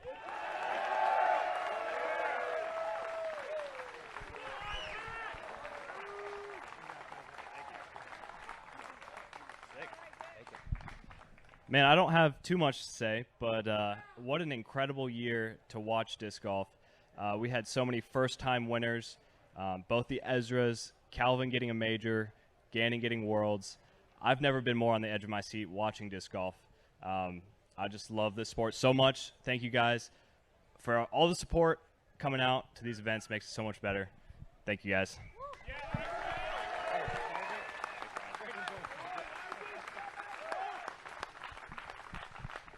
And second place on the Disc Golf Pro Tour in 2025, grabbing his first major, Calvin Heimberg.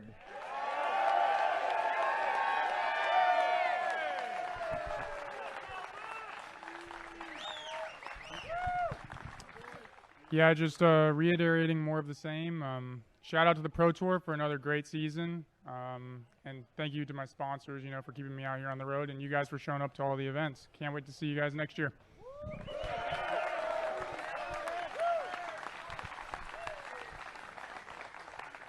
Last but not least, your champion in the MPO division here on the Disc Golf Pro Tour, Gannon Buhr.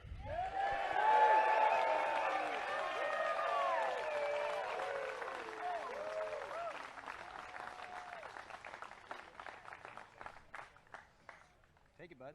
Okay. All right.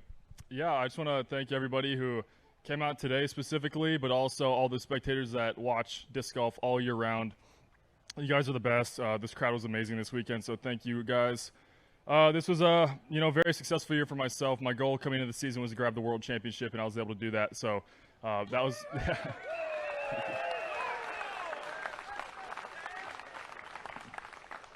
And it's my second year in a row winning the points champion. So I think it just is a display of my consistency and the hard work that I put in on the road. So.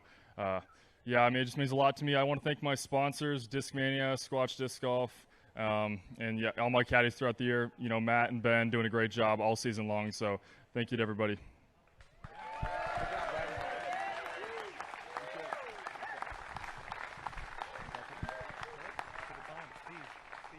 I got to call up Steve Dodge for one last special message. Oh, hi.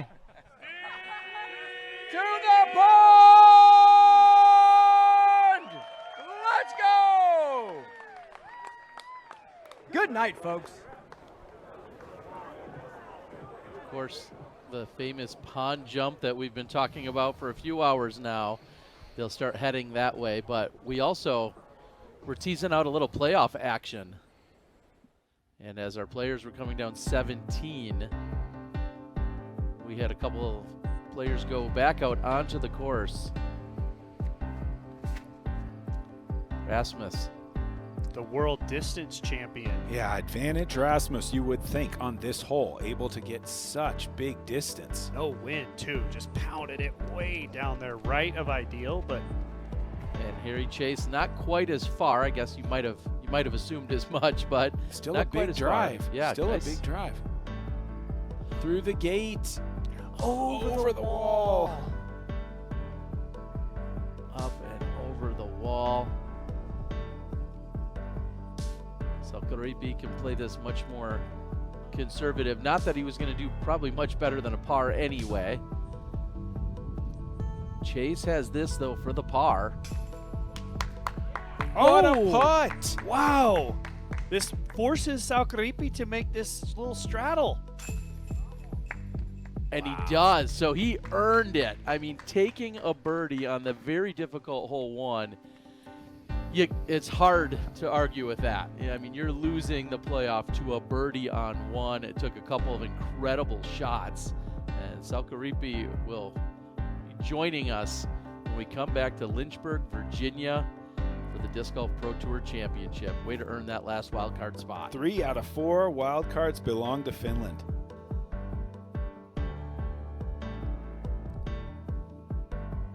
The other player, Chris Clemenade, making it in with a birdie on 18. And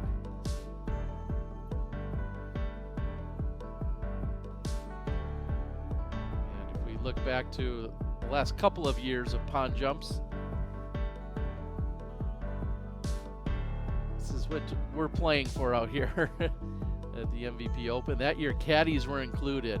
I think that's been nixed ever since. I mean, honestly, it's just one of the biggest honors because this tournament is so hard to win.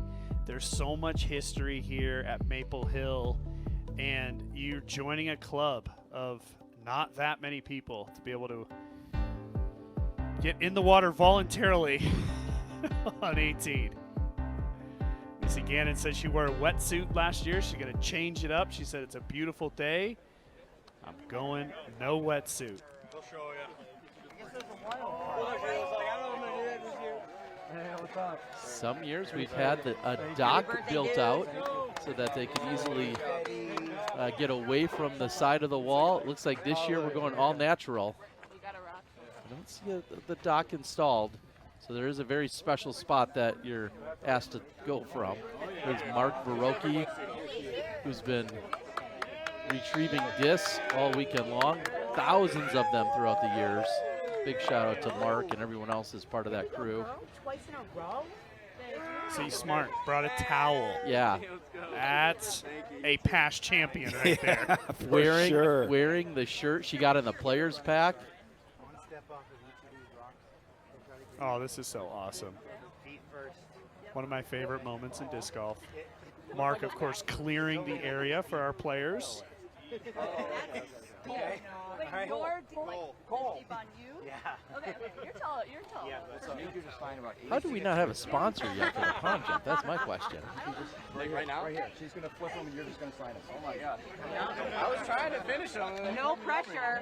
Here, you can just sign right on there and be fine. Oh, there you go. Use the Taskmaster, Cole. All right, Missy, just pause. Thank you, Cole. And it is very special that when you get done winning this tournament, they essentially rush off the champions for a few moments to sit and sign dozens and dozens of discs, because those discs will ultimately go to the volunteers that are out there. That's where all of these discs are going, is to the volunteers from throughout this weekend, and that's just part of the family and the camaraderie of being at this event.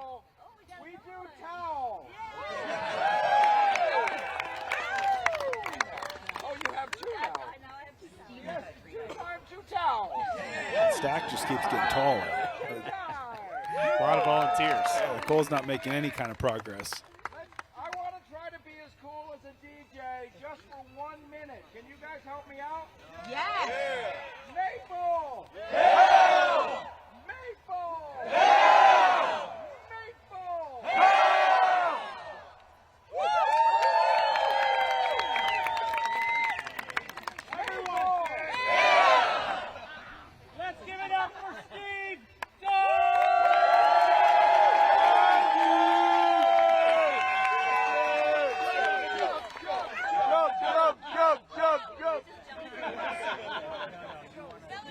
Right there also with helping with the disc. That's Todd Dodge, Steve's brother. One half of the Boda brothers. As Steve would say, the better half. And Todd would say the better looking half. Yes!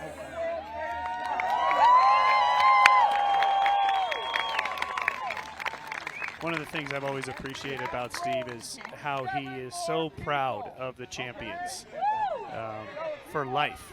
There's markers and memorabilia from almost every champion's win in the Sap House.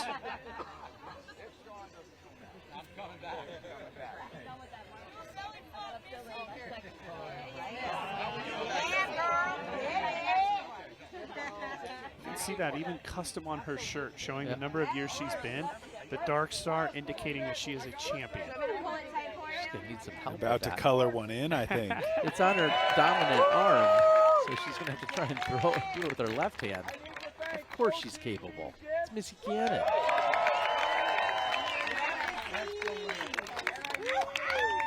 Get it, girl!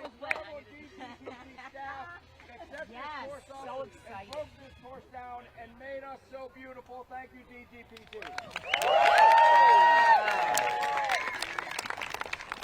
And without much further ado, A little bit further.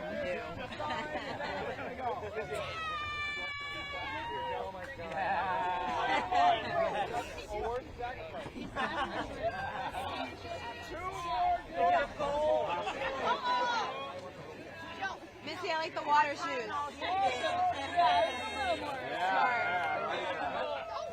all right.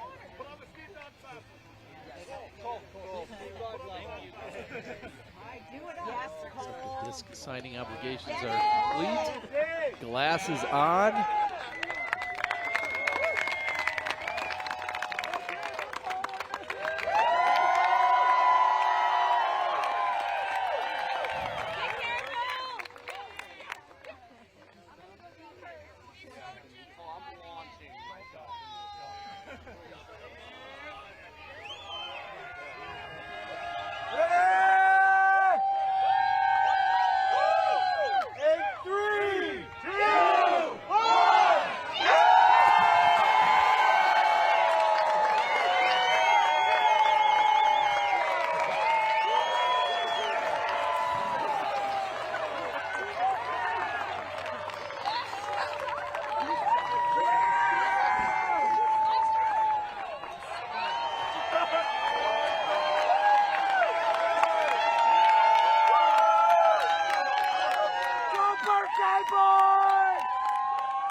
Pond jump complete.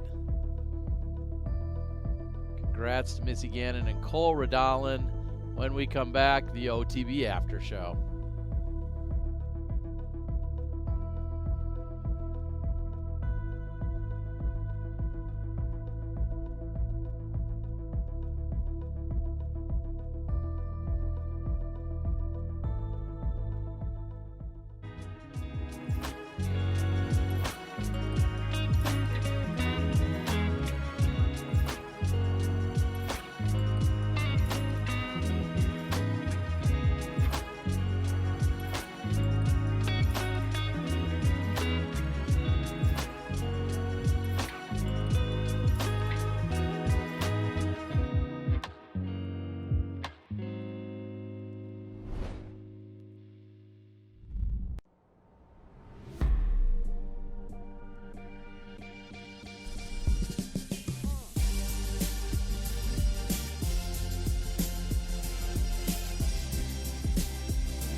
16 grams of protein, no artificial anything.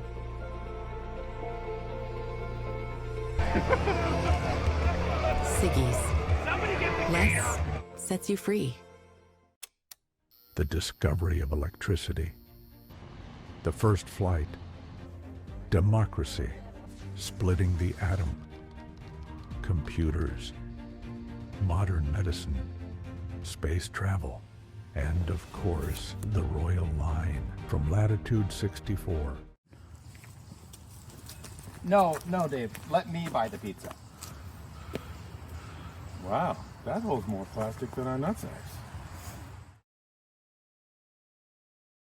What's your wallet? You're looking at a work of art.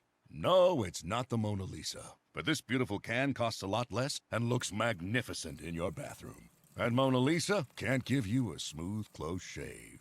Barbasol. It's a can of can-do.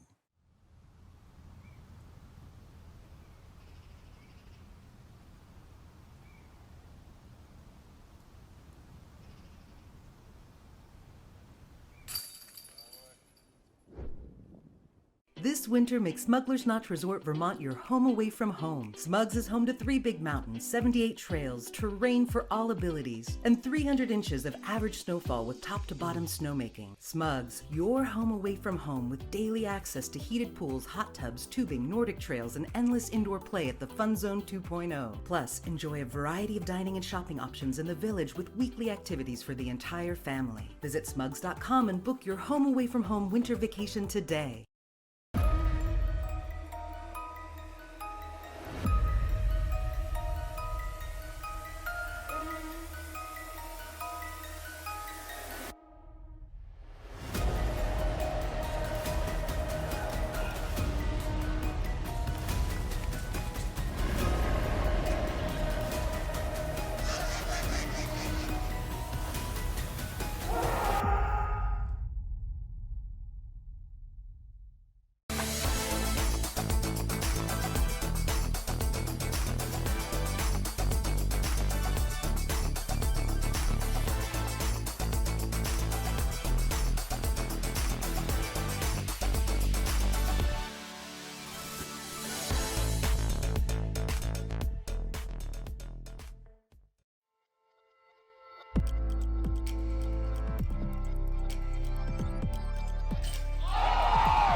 Tournament Central, as we've just completed our 4th and final round at the MVP Open by OTB.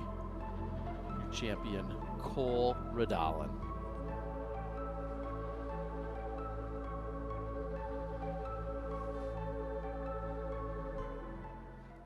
Certainly more than enough entertainment for us for these last couple of weekends. I'm glad we've got a weekend or two off before we get back to the Tour Championship.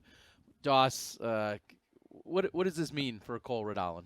Well, again, I was, just talking about how the fact that he's now the performances since Idlewild and the one he had last week, it was just a couple of mistakes that cost him that one. And now to take on Gannon Buhr, who, if these guys are close to the same age, Gannon, as you said, has just been the best at every single level. And I also told a story how when I was younger, Ken Clima was that mountain that was almost unattainable. But once you beat him once, it feels just a tiny bit easier. It doesn't get any easier, but mentally you feel like it is. And where my mind really goes for Cole Redalen is Rock Hill. Does he have the game to continue playing well? Only time will tell, but certainly it's always nice to get a win heading down to Rock Hill. That would be my question for you then, Sexton, is Rock Hill, this is momentum that he's been riding. We saw the 3rd place finish at LWS, the 3rd when he was right there in the battle at GMC, the 1st place here. Now he goes to Rock Hill in just a few days, basically. How do you like his chances there? I got to think his confidence is at an all-time high. I would also say as an athlete, hot streaks come and go. And he's on an incredible one right now. I would be really impressed if he can keep this level going, averaging 40 clear of his player rating. If he can keep that going into the USDGC, that would be phenomenal. Certainly cannot count him out. He's got to be on your short list, but it's hard to keep it going at that kind of level. It is, and we've got high-level golf to close out our season. Of course, we're just talking about USDGC, and then just a few days after that, everybody will be heading to Virginia, where we're going to be playing in the Disc Golf Pro Tour Championship. So let's take a look at our top performers for the season. We saw these awards handed out with Paul McBeth, Isaac Robinson, Calvin Heimberg, and Gannon Buhr, your top 4. It's been such a season of excitement, heartbreak, high performance, high energy, unique winners, as Isaac Robinson pointed out. Cole Redalen moving up 4 more spots. That may be beneficial when we get over to the Disc Golf Pro Tour Championship. And Matt Oram ultimately was your last qualifier there in that 28th spot. Jake Mon's so close, you know he'll be back next year as a top contender again. Yeah, and at the top, that Paul McBeth with a poor score dropped him 2 places from 2nd to 4th, allowing both Calvin and Isaac to pass him. And we see that Tukinen, Lettinen, Clemens, and Sokoripi all ultimately are in due to the wild card. Rasmus took a few extra minutes because he had to fend off Harry Chase when it was all said and done. But congratulations to the wild card contenders. That much more excitement to show up to Maple Hill, not necessarily be in it due to the points throughout the year, but one last chance, and they took advantage of it. So congratulations to those 4. And I mean, it's really got to be said about Harry Chase. He got in through qualifying through the Q Series last year. He did finish around 50th for his points. So a guy we certainly want to continue to look at, see him progress. But yeah. I love the wild card. I do too. What excitement that added to kind of that mid-tier level for this week. Just the back and forth of it all, that was really fun to watch. Especially at this particular course. And we know how it plays out. We know the new 17 and 18 and how they loom and what they can do to all of our competitors and their scorecards. That's almost it, except for, of course, the OTB only the best shot of the day. I'm going to lead with you on this one, Sexton. What jumps out for you? There's only one shot for me. I mean, Cole Redalen, like an absolute crazy person. Just a man on a mission. No incentive to go for the green, but such trust in himself. Didn't want to leave anything to chance. Didn't want to throw a shot he hadn't practiced. Just dialed it up and put the dagger right in on the 18th. An incredible shot that I will remember for a long time. Yeah, I will too. And it has to be the shot on 18. Congratulations, Cole Redalen. You took your future into your own hands, and I don't know. I just can't say anything else about it because it's just that impressive. It really was. And just for fun, I'm going to throw it. I love the putt. I go back to the putt on 6. I agree. It should be 18, but the putt on 6, where we talked about, can he scramble into a par? Is there any way possible? And then he makes that big lofting turnover putt around the trees to the elevated basket. That's when you're like, oh, this guy means business. And he only had 2 bogeys on the whole weekend, and he avoided bogey there, kept the train rolling. It was so impressive. But the default, yes, of course, the crazy shot on 18 is what was the shot of the day. So let's go ahead and roll it. This is your final OTB, only the best shot of the day. Honorable mention to Gannon Buhr on 14, nearly acing it, but it was all about this man. I doubt if Gannon Buhr has ever played so well and lost. Cole Redalen pushed as much as anybody could and won it right there on the 18th. Steve Dodge down in the bottom, cheering the loudest as it hits the green. Cole Redalen earning every bit of this victory. Congratulations to him and Missy Gannon. We've got USDGC along with the Women's Disc Golf Championship, throw pink that is, coming up in just a few weekends. Catch all the action live here on the Disc Golf Network with your pro subscription. For Brian Earhart out on the ground, along with all the staff, the crew, camera ops, production, control room, everyone else, including Nate Dawes, Nate Sexton, I'm Terry Miller. We'll see you guys at the next one.